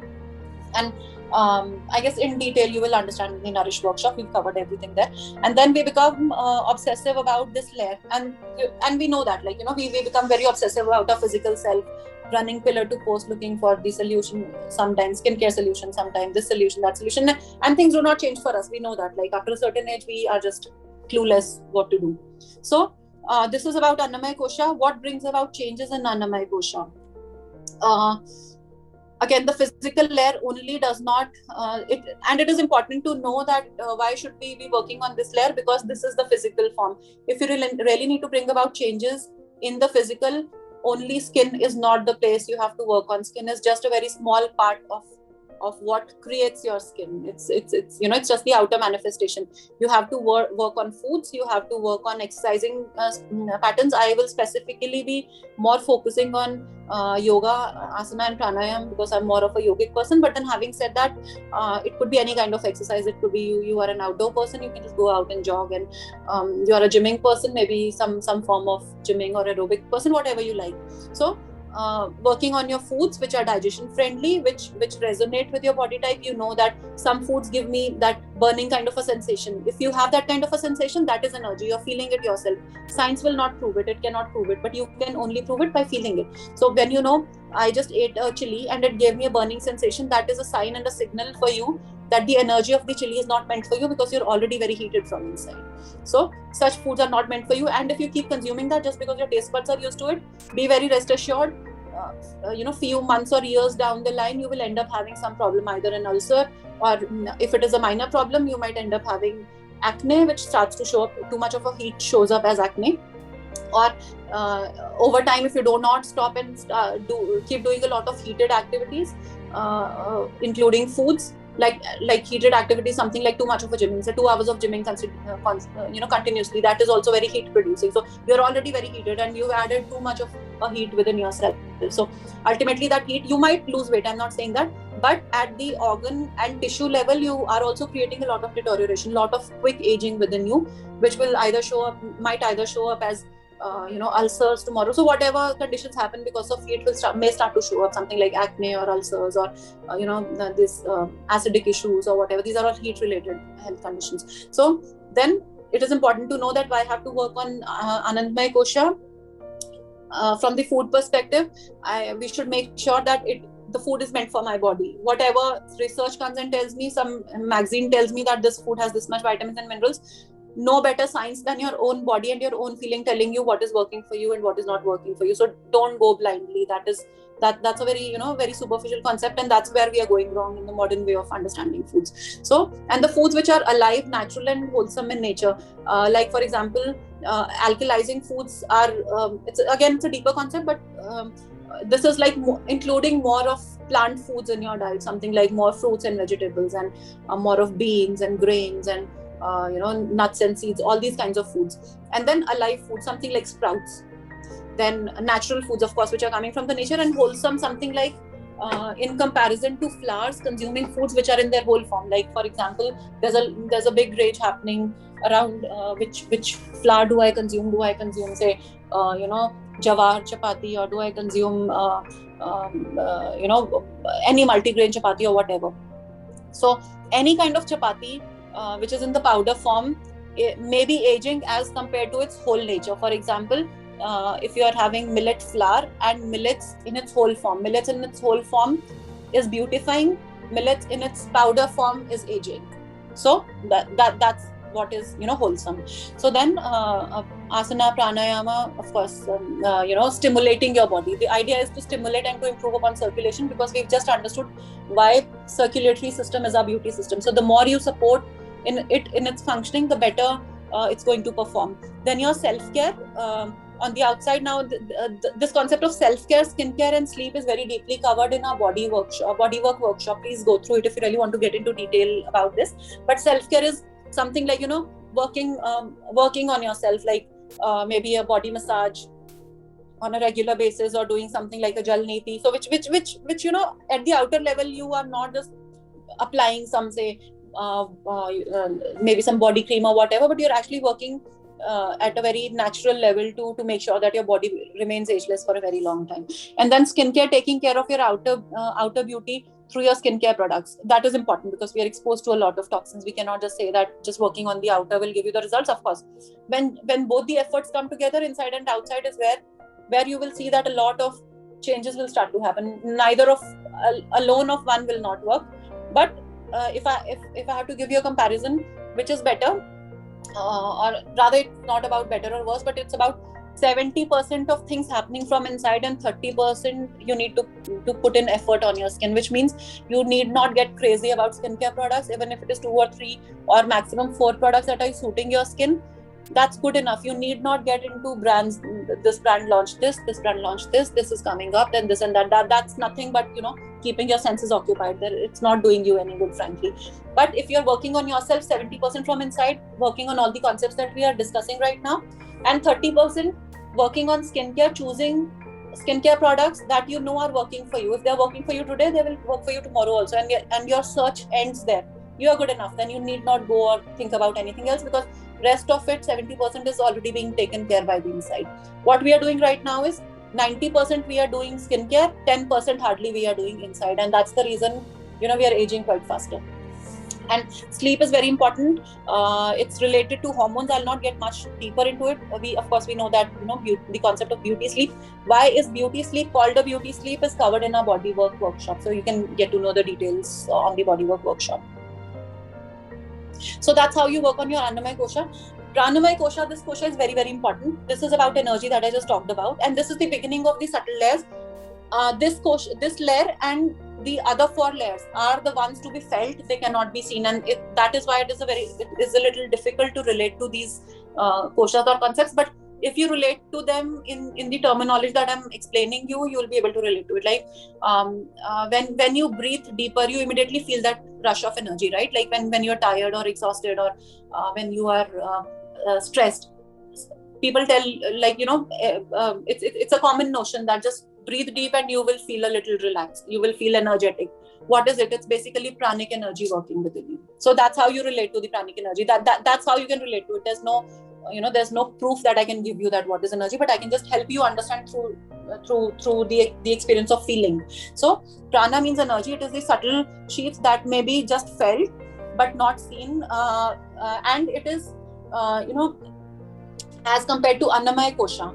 This is subtler and this is more stronger. Now, what does this mean? This means that when you're spending 90% of your life looking for those best foods and maybe 10% on other efforts, exercise or something, please keep in mind that there is something even more stronger than foods that can just make you go ageless.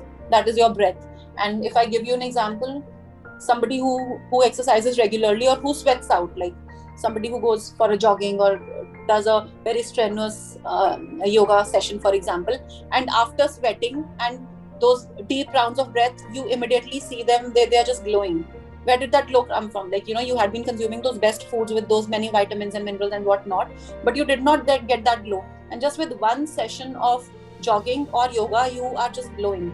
So what I'm trying to explain is breath, beauty through breath is way more powerful than beauty through food. So the importance and the efficacy of each layer is way higher than the others in multiples, is what I'm trying to explain you. The more deeper we get in, the more the impact is going to be. So for example, after Pranamaya Kosha, the next layer is even more stronger than the Pranamaya Kosha. So if you work on that layer, this layer is automatically taken care of in terms of, you are sorted at a certain level, then you are supporting your beauty even more deeper. Or your health or well-being even more deeper. So first, let's complete this. Pranamaya Kosha is a subtle sheath commonly related to aura or radiance, and this is the term explained in Ayurveda as prana, or traditional Chinese medicine as chi, or in yogic sciences as again prana or vital life force. And science now has started recognizing it. Now science calls it life force at a subtle level, and they are now kind of coming up with this concept of something called bioenergetics. Now this bioenergetics is nothing but your prana, but science is now proving it its own way. It's no new science. It's already there for 5,000 years. Yoga knows this very well, and that's why yoga is one of the best beauty inside out way to maintain yourself. But science is now kind of validating it. It's starting to believe now, because science has also realized that yes, foods and outer is some small part of it. What is happening is all at the deeper layer. So as foods are gross nourishment, prana is the subtle nourishment necessary to life as food and drink. So we never think of breath as a beauty tool. I can tell you, if there is only one tool that you need to work on to bring about changes within your body, it is your breath. It is not your foods. It is not even your skincare. It is not even your self-care. It is your breath. That's where, because with the breath, the chemical changes will trigger inside the body. Your systems will start to function fine. Your organs, what do they need? They need energy.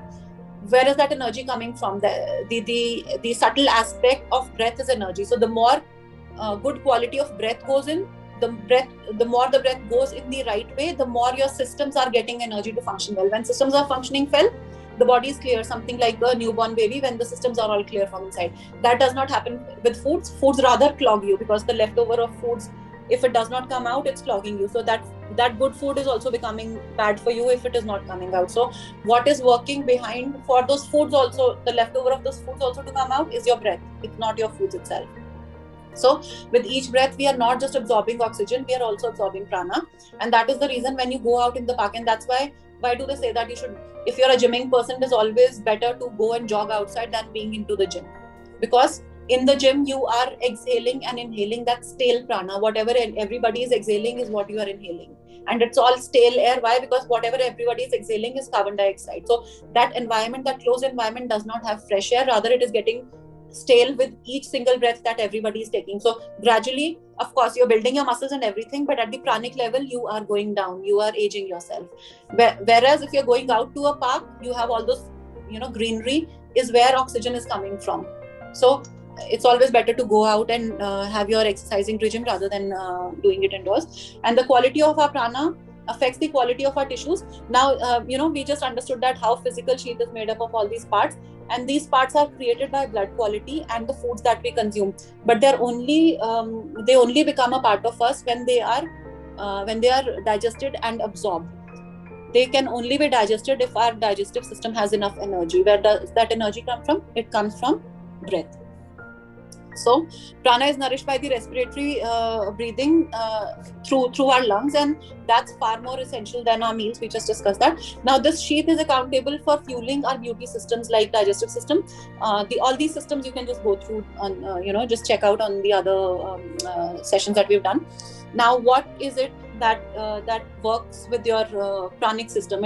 It's basically your lungs, and the only science that has proven to be working with your breath is pranayama. And that's, again, I would come again, if you listen to our previous workshops, you will come to know I kind of talk of yoga as the ultimate science of anti-aging. There's not even a single science that even comes close to being ageless than yoga. I mean, of course, foods and everything is important, but what is it that is at the top of agelessness is yoga. Why? Because of all these concepts. Because yoga understands breath is equally important. Yoga understands the other sheets that we're talking of are equally important. The outer is just a manifestation of the goodness of what is happening to the other 4 levels. So just to kind of summarize this concept, body without prana is a dead body. We know that. Somebody who dies loses movement, right? So that the prana is gone. Body with less prana is a diseased body. Most of us lie in this category, whether it be a cold or a cough or a diabetes or a cancer or a arthritis or whatever. Of course, all these health conditions are a manifestation, but these are a manifestation because body is getting stale from inside. If it is getting stale at the joint level, we are getting arthritis. If it is getting stale at the heart level, circulatory level, we are getting heart disease. If it is getting stale at the pancreas level, we are getting diabetes. If it is getting stale at the cells level, we are getting cancer. So why is it getting stale? Because it does not have enough prana. It does not have enough power. Why the prana is not there? Maybe because we are not getting enough oxygen into our system, and which means we are not fun. So one of the topmost beauty systems is your lung system, is your respiratory system.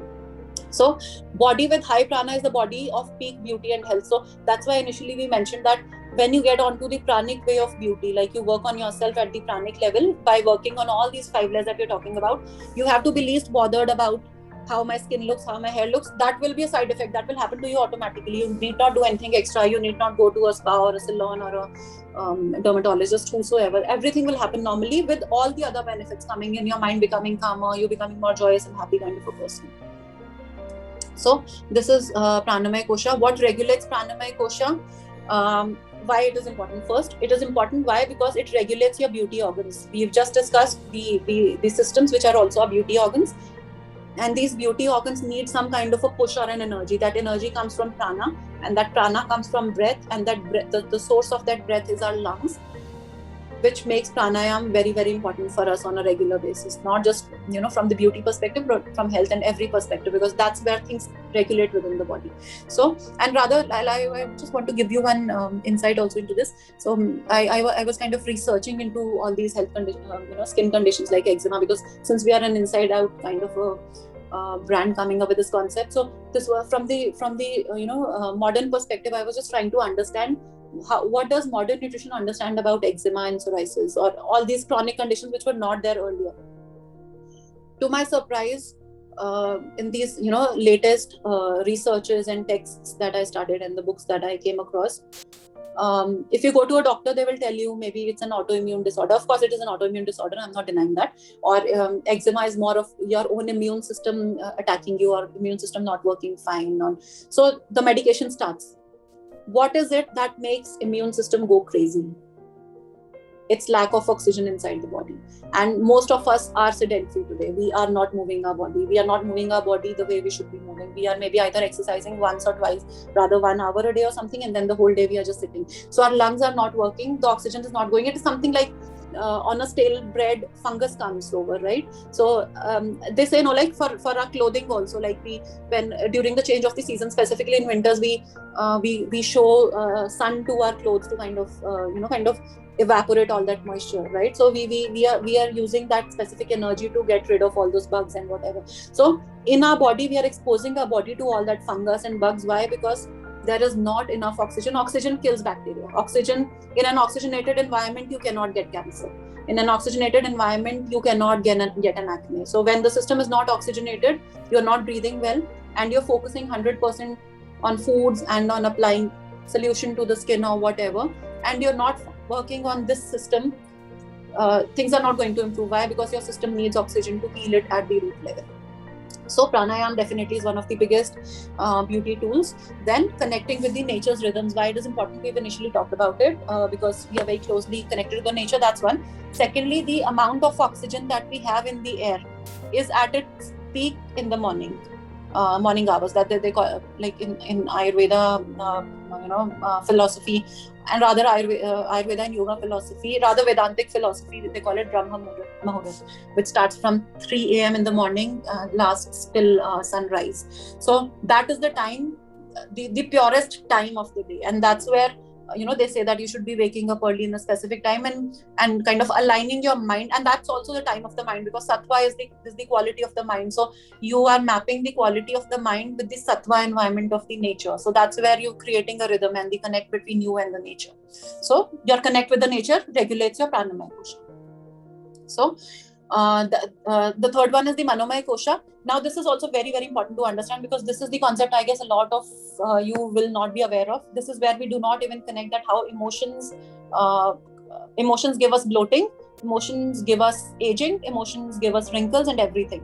So we have actually covered in our emotions workshop how if specific emotions show up on your face. So that's a very interesting workshop. Like if please definitely listen to it. You will understand a lot. Like for example, I'll give you an example. Like if you are constantly prone to anger, if you're a very angry kind of a person, over time, over years, you will see that you will develop two parallel lines between your eyebrows.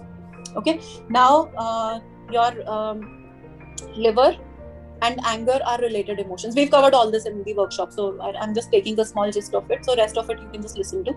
So emotion of anger and liver is directly connected. So if you're an angry person, your liver automatically, the functionality of liver will automatically go down at some part of some phase of your life. And if your liver is not fine, which means you're consuming foods, you're more of an alcoholic kind of a person, over time you will become an angry person. And this is what we see, like alcoholics have a typical tendency of being very angry. A lot of crimes are done in an alcoholic state because you just go out of control, because liver and anger are like brother sister emotion organ kind of a relationship they share. And similarly, different organs share different kind of emotions, are associated with different kind of emotions. Like emotion of joy is very closely related to your heart. Somebody who's a very sad person, and now the research has also kind of proven that sad people are the ones who get maximum heart attacks, because love is missing in their life, and love is the emotion of the heart. So when love is missing, and you are more of a sadistic kind of a person, it impacts those those energetic pulses in your heart, which makes your heart go weaker, and ultimately that might end up in blockages and a heart disease. So so that's the connect between your emotions. And then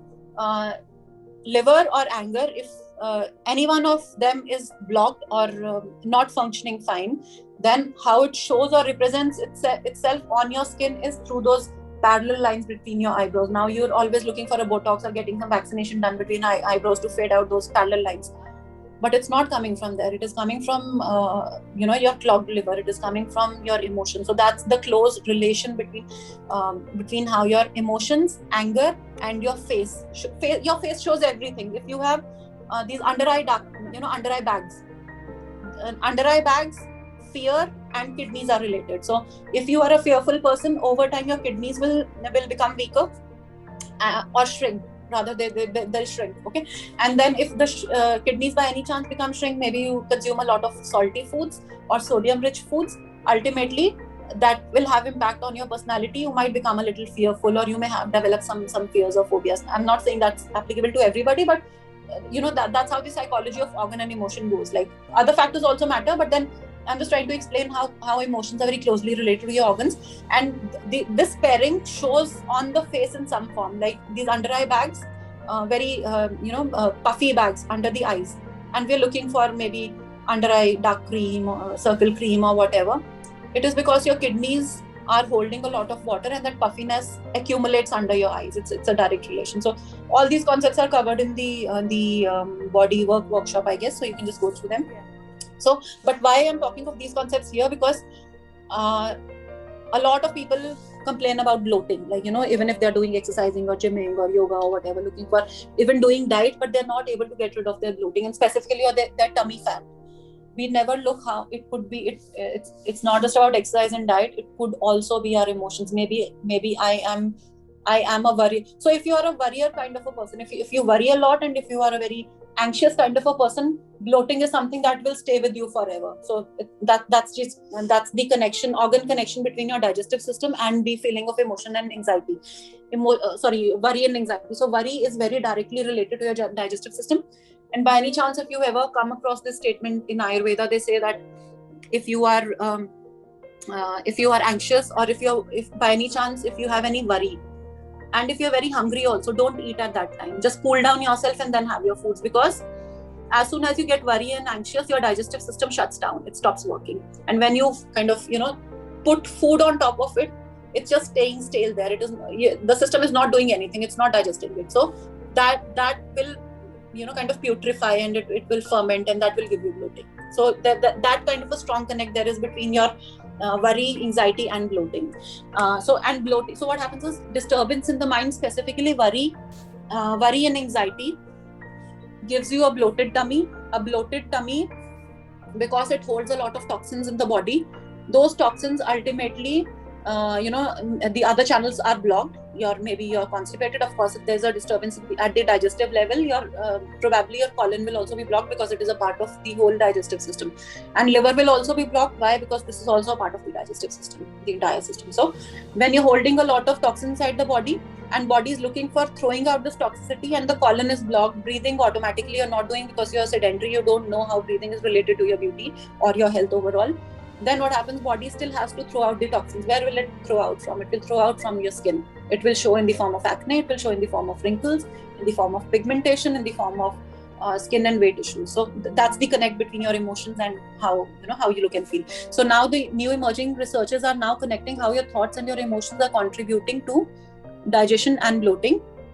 For example, you are doing everything. I've just told you this example. Maybe you just understood that your system is getting bloated, or you're getting a lot of skin and health concerns because maybe gluten gluten or casein, which is the dairy products, are at the root of it, and you eliminate everything. And somebody told you that probiotics will help you a lot, and you're taking probiotics also, you're doing exercise also, you're doing yoga also, doing every kind of good that you can think of with you, and still the problem, of course, it got resolved at a certain level, but it is not where you think it should be. Like, bloating is still there, and heaviness is still there, and the body is not losing weight and everything. Why is it so?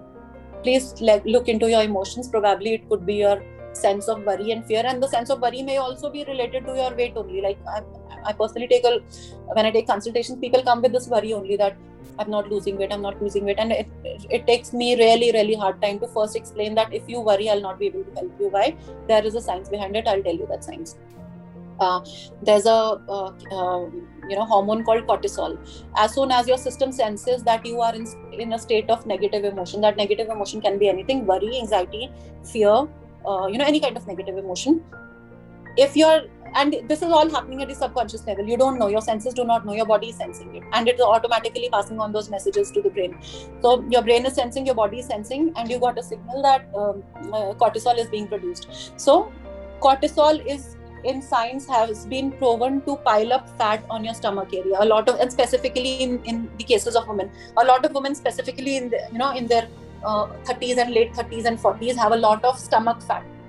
The stomach fat may not be because of your foods or your exercise, maybe because of your emotion of worry and anxiety, because constantly you're producing cortisol, and cortisol has this specific attribute of piling up weight specifically in your stomach area only. So if you have stomach, just flab just on your stomach, please consider your emotions. So the gut brain so there's a connection between your gut and brain, which transcends which kind of which supports certain hormones, like which creates certain hormones or regulates certain hormones. So if your gut is not good, if your digestion is not good, your mind will not get the right signals, brain will not get the right signals, and the right hormones will not be produced. I'll not get into much of a detail because we are short in time. Please, all these concepts are covered in the bodywork workshop, so please listen to that. And then inflammation is again, it's the root cause of, or the destroyer of, skin, weight and hair issues. It's something like too much of acidity or acidic stuff inside the body. And inflammation is something like swelling. So your body, the space inside the body gets low, and there's a lot of involvement of the immune system, because of inflammation is trying to fight some alien things that it thinks are there in the body. So, and this also gets influenced by your thoughts, because your thoughts create certain hormones, and these hormones can create a lot of toxicity, which can be identified by your immune system as alien bodies, which it starts attacking. So you see, I mean, it's such an integrated science. You don't even know that you're trying to eat your best, you're trying to exercise your best, but what are emotions doing to you? So deeply you'll understand in the emotions workshop. But this is just an awareness thing that everything comes together is what we are trying to understand here. So how is it related to your Manomaya Kosha? So this was about how your emotions impact your body, and this aspect in the ancient language is called Manomaya Kosha, right? In modern language we call it emotions. In ancient language we call it Manomaya Kosha. Manomaya Kosha is the mental energy which is way more powerful than Annamaya Pranamaya Kosha, and that's why I told you are eating best, you are doing best exercising, maybe pranayam also you just became aware and you start doing. But if you're not working on your emotions are into multiples more powerful than the nutrients that your foods will give you or the energy that your breath will give you.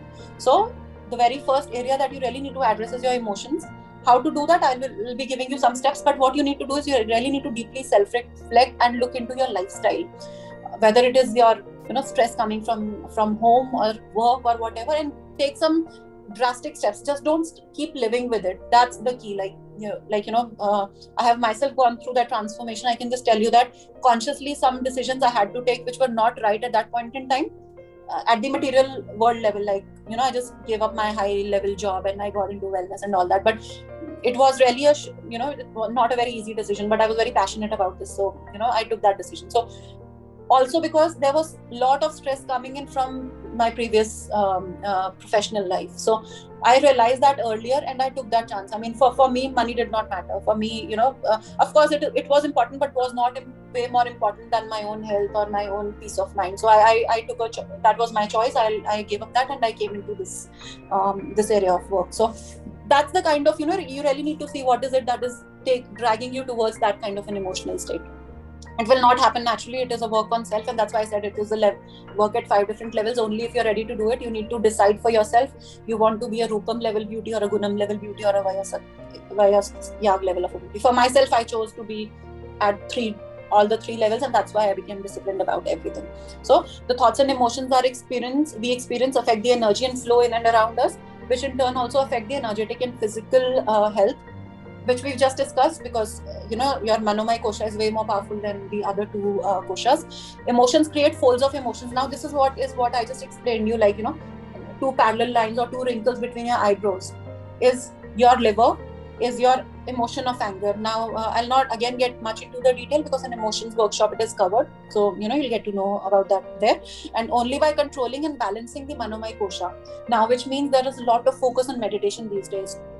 And if you internationally look into the beauty trends, is what is happening at the international level, and at this at a celeb level, or maybe people who have actually gone beyond just skincare are not anymore into investing into some new product coming and blindly getting into it or trying something else. They are getting into meditation. Why? Because now they understand, if by meditation I can control my mind and my emotions, then my prana is automatically regulated. If my prana is regulated, then whatever I consume, automatically my systems will work fine to process it right. And that what we said, that 70% work will automatically be done from inside, and only 30% I have to do from the outside, which is good enough for me to just find out 3 or 4 best products that work for me and sort it for life. So that's Manomaya kosha. How does Manomaya kosha get, why is it important? Because we've understood, it's way more powerful than the first two koshas, one. And secondly, it is about your everyday, how you live your life every single day. It is about your daily moods, which may be fluctuating, say 15 or 20 times a day, or maybe 100 times a day, or whatever. It is about your emotions, about your feelings, about your likes, dislikes, fears, phobias. This is more of a self-aware kind of an aspect. You really need to watch yourself and be connected with yourself to get to the layer of this level. But some of the foods that can really help you is at the Manomaya kosha, at the physical level, foods rich in omega-3 and omega-6 fatty acids, because these are the fats which at the physical level make or create your brain. So if your brain physically has that strength, your emotions automatically will be of more pure quality. So the kind of foods that lie into this category are something like flax seeds or avocados or walnuts, even ghee, like to some extent in a balanced way, and also keeping in mind your health condition. So not for everybody, but yes, all these foods that I just mentioned are physically, they strengthen your brain. When physical gets strengthened, we've just understood, like, there are different layers. When physical gets strengthened, the inner layers automatically get strengthened.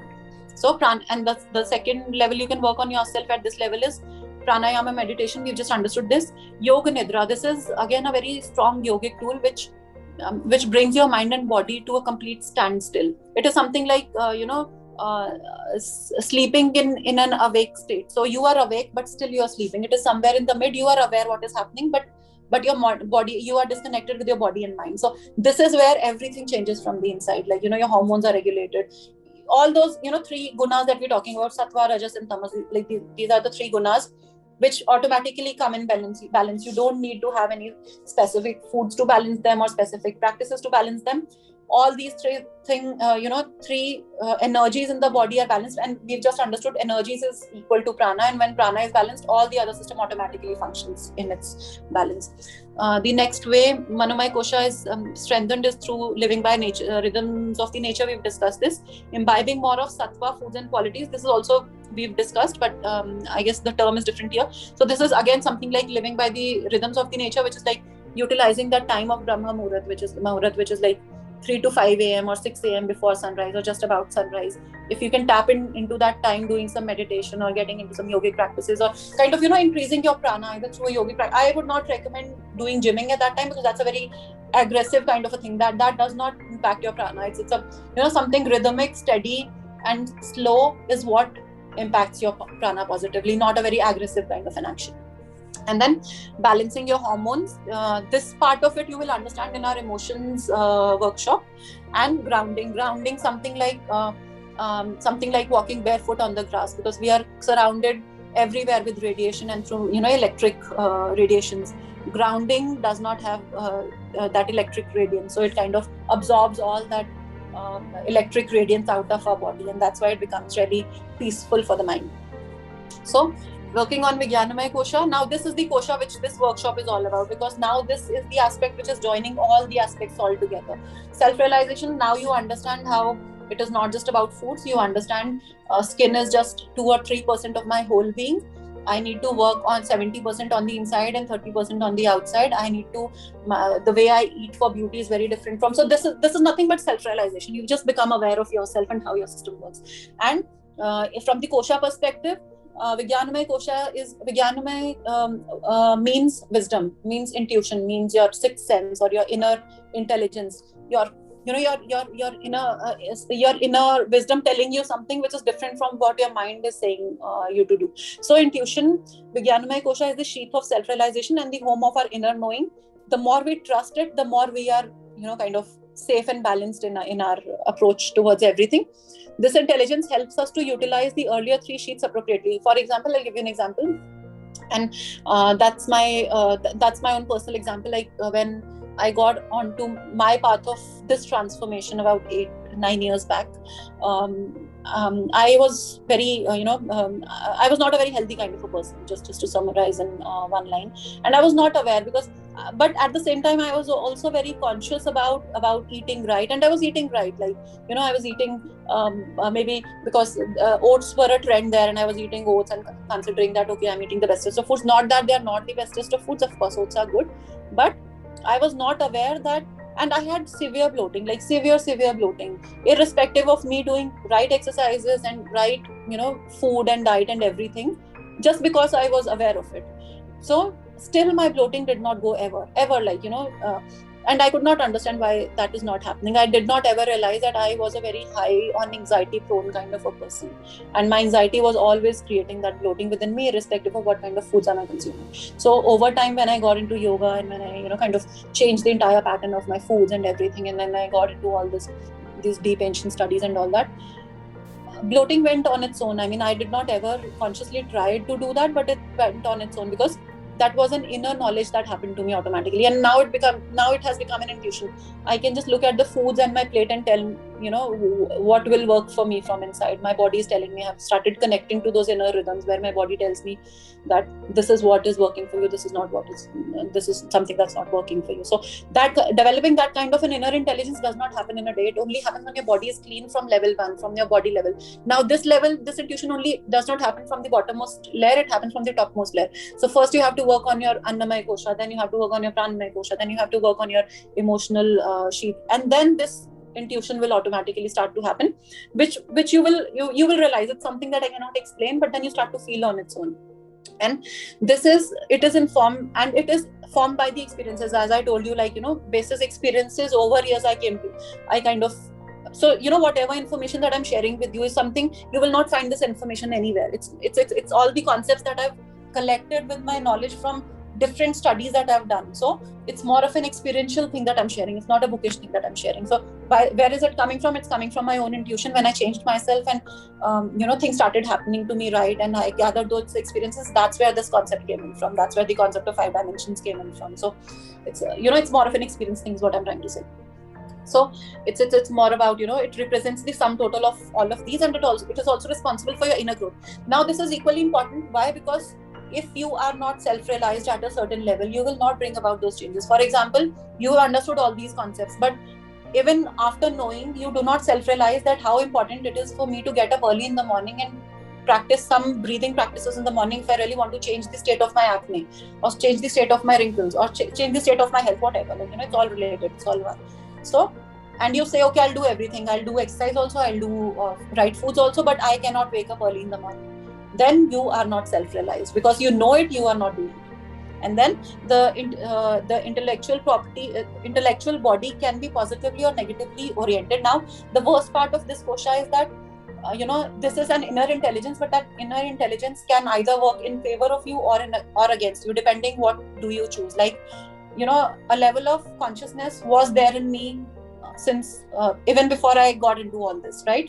As I told you, like, I was aware I was eating right and I was exercising, but still that bloating was there.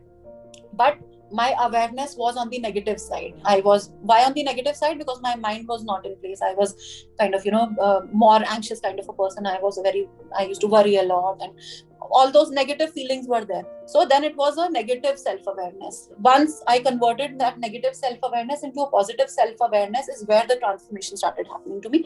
And it did not happen in a day. It is an effort of last 9 years. So the point is, things do not change in a day. You have to be rhythmic as the nature. The 3 rules: rhythmic, slow, and steady. So that was about Vijnanamaya Kosha.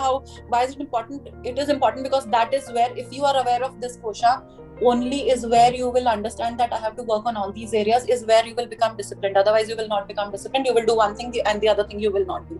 So this science has been very, very beautifully explained in yoga. And again, that's where I will reiterate that yoga, there's no bigger science of agelessness than yoga. And I think I am just not able to get over yoga any time of my lifetime, because there's so much to it that yoga can offer. It is not just about asana and pranayama. The philosophy is just so beautiful that you just keep getting into it deeper. So the science of self-realization, or the term self-realization, is a yogic concept. It's not a modern science concept. It is not an Ayurvedic. Of course, it's some part of it is Ayurvedic concept, because Ayurveda and yoga are sister sciences. But this concept of self-realization you will not come across in any of the literatures which exist. This is only in yoga. And yoga has defined a certain path or a way to self-realize yourself, or to reach a part of highest state of your potential, whether it be your health or your beauty. That path is called Eightfold Path, which is the 8 limbs of yoga, Ashtanga yoga or Raja yoga. It starts with Yama. That's step number 1. So now this is the path. Like we just initially in the beginning of the session, we just discussed, if I have to start, you remember I asked you this question, like, if you have to start, where will you start with? So these are the steps. These are step by step. This is where your transformation will be steady, rhythmic. It will be slow, of course, because that's how nature works. But then this is where you will start to get into the rhythm of change. Otherwise, you will keep deviating. The very first step is yamas. Yamas is, and somebody who mentioned that I will first have to work on my emotions was very right, because yama is all about it's about your conduct, your attitude, and your behavior towards others. How do you behave with others? If you're an angry person, do you shout at others, or do you talk to them nicely and kind-heartedly? If not, just small little step. If you talk in an angry tone, consciously, even you feel like shouting at somebody, consciously tell yourself, no, this time I'll not shout, this time I'll talk very nicely, and you will see a rush of energy happening within you. You will realize the other person will talk to you very nicely. Once that rhythm sets in, you will that rush of energy automatically will give you a high. So it's a very small thing, we know that, but then how can it make an impact is what yoga science defines that. So that is yamas. That's a very superficial or top layer definition that I've given you. Yamas is also of 5 different types. So I'm not getting into all that detail. Maybe we'll conduct another session on that. But the whole idea is your behavior with the outsiders. Niyamas is your behavior with yourself. Like, are you in discipline with yourself? Do you wake up in time? Do you sleep in time? Do you have your meals in time? Do you make sure that you are following the rhythms of the nature? Do you maintain internal hygiene? By internal hygiene, I just don't mean eliminating in the morning or your bowel movement. I mean, if you have, say, for example, sinus, or if you have constant cold, that is a toxin that you're holding. And what are you doing? You're taking medications or some inhalers, or just trying to suppress that problem. Are you doing any practices to make sure that mucus does not get produced? You will have to work on your foods for that. You will have to stop foods which are mucus causing. Dairy is one of the most highest mucus causing foods. So you will have to give up dairy. Then, so what are you doing to your own self for your own cleanliness so that your internal channels are clean is your niyama, which means you have to bring yourself in discipline. Even before you get into an asana, you have to kind of get disciplined at the level of making sure that your routine is right. Then you get into asana. So, because this is yogic language, that's why asana and pranayama is coming in. But you can, kind of mold it your way, whatever works best for you. Asana is, we know that it's all about body practice. It's about twisting and turning the body in a way in all directions, so that whatever is accumulated in the body breaks out and starts to come out of the body. Pranayama is about prana. We've just discussed in detail about how prana is important. Pratyahara is control of senses. Now, this is very important. Why? Because this is where a lot of us lack. Out of all these 8 paths, this is the toughest to handle. Why? Because I'm following a certain diet plan, and today is Sunday. Today I will take a break and I will eat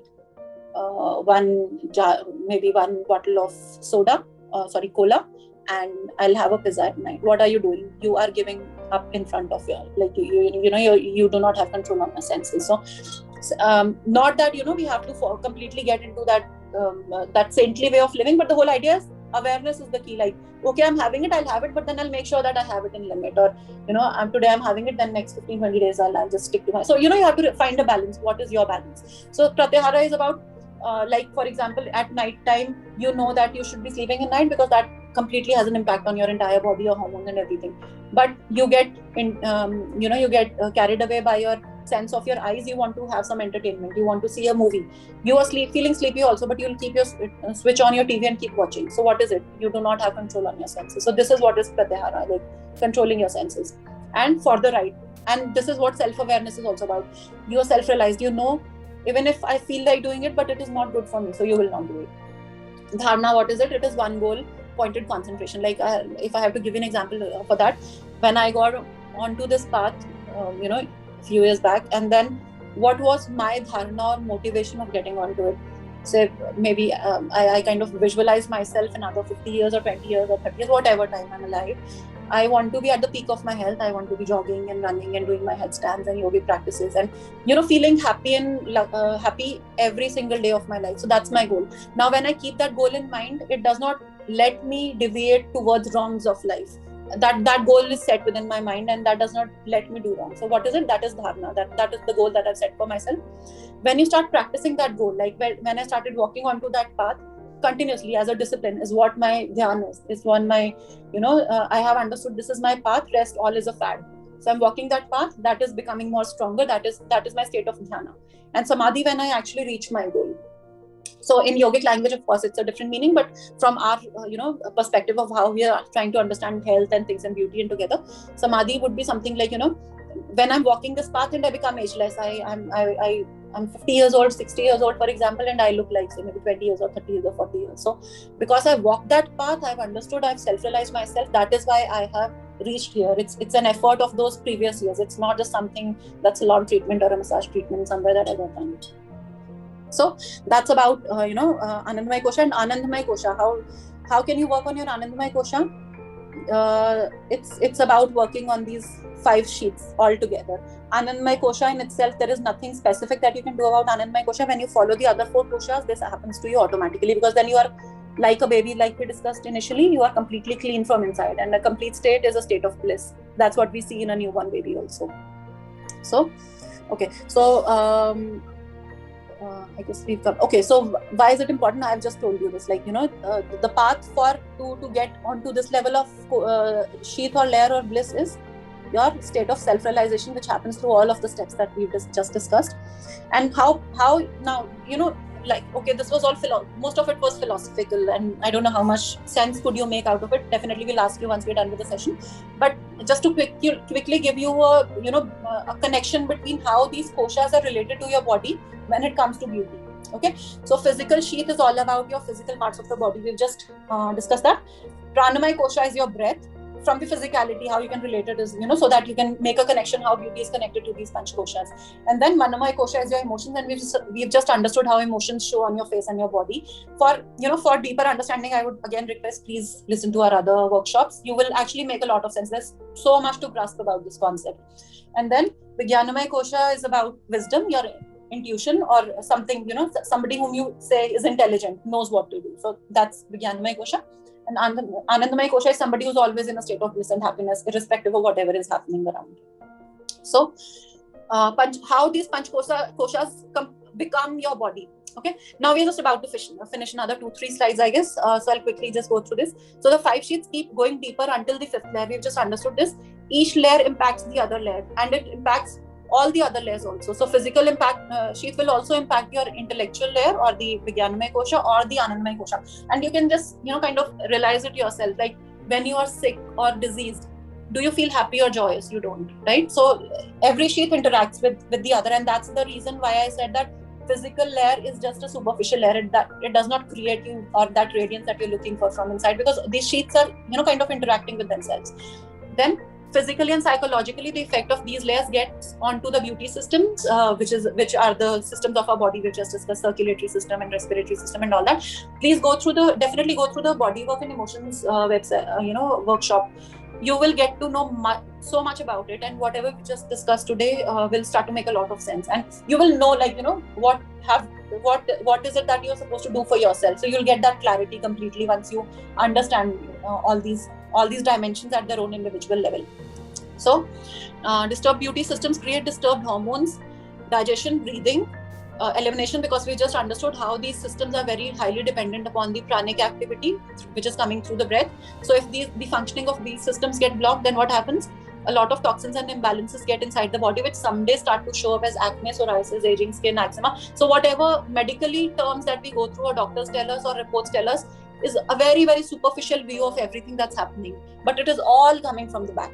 So weight fluctuation is deeply associated with all the layers. And this is what I just gave you the example also about my own self. So, you know, it's related to all the layers. As mind and emotions create hormones that do not let body metabolize foods. I've just explained you that. These stuck foods start to create internal blockages, raise blood sugar, create insulin imbalances, acidic state, inflammation, giving you a state of never losing weight, and specifically giving you a weight in your waist area. So, how Panch Koshas, so this is another connectivity to the previous slide. Our body, mind and gut and our spiritual energy, it is all interrelated. So when you're working on your body and getting obsessive about, this, I have flab here, or I don't look a certain way, you just don't have to look at your body you have to look at it from, at a totality perspective. So okay, so I guess, so you can just go through it quickly, because it's everything that we've already discussed, and our so it's all about working collectively. It's just a gist of whatever we just discussed. And what happens when you work on all levels? Your beauty systems perform better for a very long time, and internal deterioration becomes very slow. This is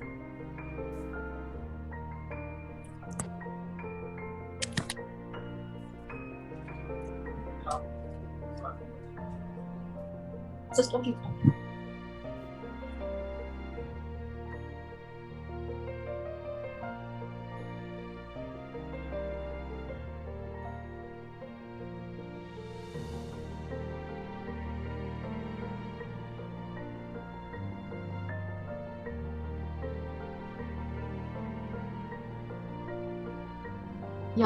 So there was some technical issue. Sorry for that. So that was the last slide that I was just talking about. So what happens is, once you're working on all these layers, a lot of cleansing is happening at all the levels of the body, and that's where you see that that ageless aspect that we're talking about is what what starts to transform from the inside out. So I guess we are open for the questions, and we would also want to know your feedback and your experience about the workshop. What did you learn? Please go through our previous workshops also and help us spread the message, because this is a very different aspect of looking at you, and we would really want to pass it on to each and every woman, because we are so closely into our own mindsets. We don't realize how everything comes so closely and to form us as together. We're just working on 1% of ourselves or 2% of ourselves, which is just the skin level, not even the complete body level, just the skin level. So it's very important that we start to understand how everything is so closely coming together. So maybe I'm open for questions. You can post your questions in the chat box, and also your feedback, because we will be choosing the winner for the giveaway basis, the answers of your experiences that we get in the chat box. And in the meantime, if there are any questions, please post it, so that in the meantime you're posting your reviews, I will start answering your questions. I guess there are some questions that you've already posted. Let me just go through them.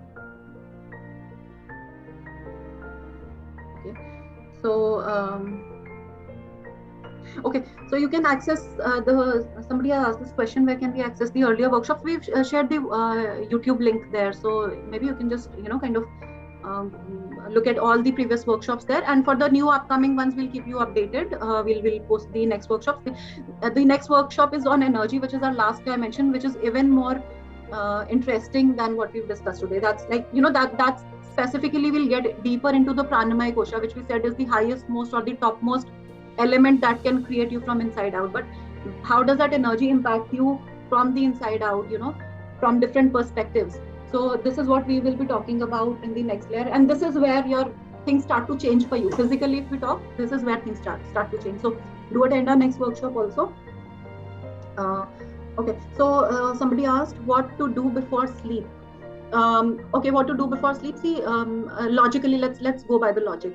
Nighttime is the slowing down time. It is the dark time, right? So what is nature telling you? Nature is telling you, please slow down. That's the message that nature is giving you. That means when you slow down, you have to slow down your activities at all the levels. You have to slow down yourself, which means if you are living a lifestyle where you're designing your day in a way that you're doing all kinds of strenuous kind of daily work at night, please shift all those heavy kind of work, whether it be heavy for the body or the mind, during the daytime, and lighter tasks for the evening. That's where you're slowing down. That's one. Secondly, you are slowing down also at the level of your environment. Like, a lot of people are very fond of these bright lights at night. Like, as the dark sets in, you will switch on each and every light in your home. That is very stimulating. That's not slowing down. You are kind of going against the nature. You're creating a lot of light when nature is telling you it is time to create the dark. So if at my place, like what I have, the practice that I've started doing is we of course we have the brighter lights, but we have also installed the dull lights. So if we are not, and we do not have this practice of watching TV. We don't watch TV. Rather, we don't have it only because we are too much into studying and all these natural kind of activities. So I will make sure that I dim down the lights and I get into some relaxation practices, something like a light yoga that gives me a good, sets the mood for the sleep. And then eating light is something that will slow down your daily tasks. Journaling is a very good practice, very, very good practice, because then it lightens your mind. Whatever is there in your mind, you just take it out on the paper and then you're lighter. So these are some of the practices that will really go a long way in kind of helping you set up your before sleep routine. And then maybe listening to some good light music or some meditation or some classical music. Or so these are the practices that resonate with your your rhythm and the rhythm with the nature. So that is where your system is coming together. But if you're doing anything very stimulating at night, or too much of lights and too much of activity and all that's something that's anti-nature. So this is what you need to focus on. Okay, and any other question that you have? Okay, somebody asked, I missed the exercise timing you suggested. Okay, again, I'll try to go by the logic. Okay, morning time is the sattva time. We just understood, like, it's the time of the mind, it's the time of the purity. It's not the activity time, it's the balance time. Where do you create your balance? At the first place, at the mind level. So any kind of mind related activities like meditation, like something that impacts your mind positively, like reading, like some people who are religious are into chanting or prayers or whatever. So anything that soothes down your mind is the activity to be done in the day. From the exercising perspective specifically, it's not exercising, but it's light stretches and meditation is what I recommend in the morning, because that is what is resonating with the energy of the morning. In the afternoon, when the sun rises and the energy goes high, is the time when you create that Rajasic energy, which is more of activity energy. And that's why I said heavy tasks in the daytime, because your energies automatically are in sync with the energies of the nature. Nature tells you that this is the peak heat time, and heat is equal to energy. So you have that much of an energy to do all those heavy tasks in the daytime. And which also means strenuous kind of exercises. So, somewhere something like say 8 p.m. or 9 p.m. or 10 p.m. is a good time for exercise, not 5 p.m. 5 p.m. is a good time for meditation. And then evening also is not a good time for strenuous work or strenuous exercises, but it is good time for meditation or for slowing down practices, something like a light yoga or something that's something that you can practice in the during the evening times. So yeah, is there any other question? I don't think I can see any other question.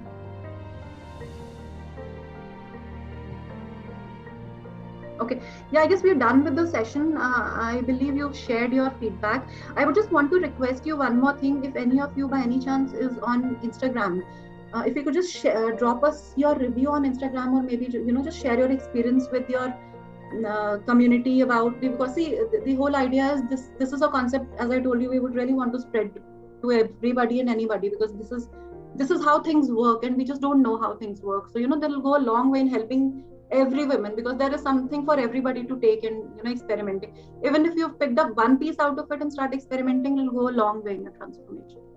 So, okay. So I guess we are done. Any other question from your side, or anything that I can help you with, or else we can just end the session. Yeah. Great. So, okay, then I think we can just end the session. Thank you so much for attending, and we're looking forward to have you for our next workshop. Thank you so much.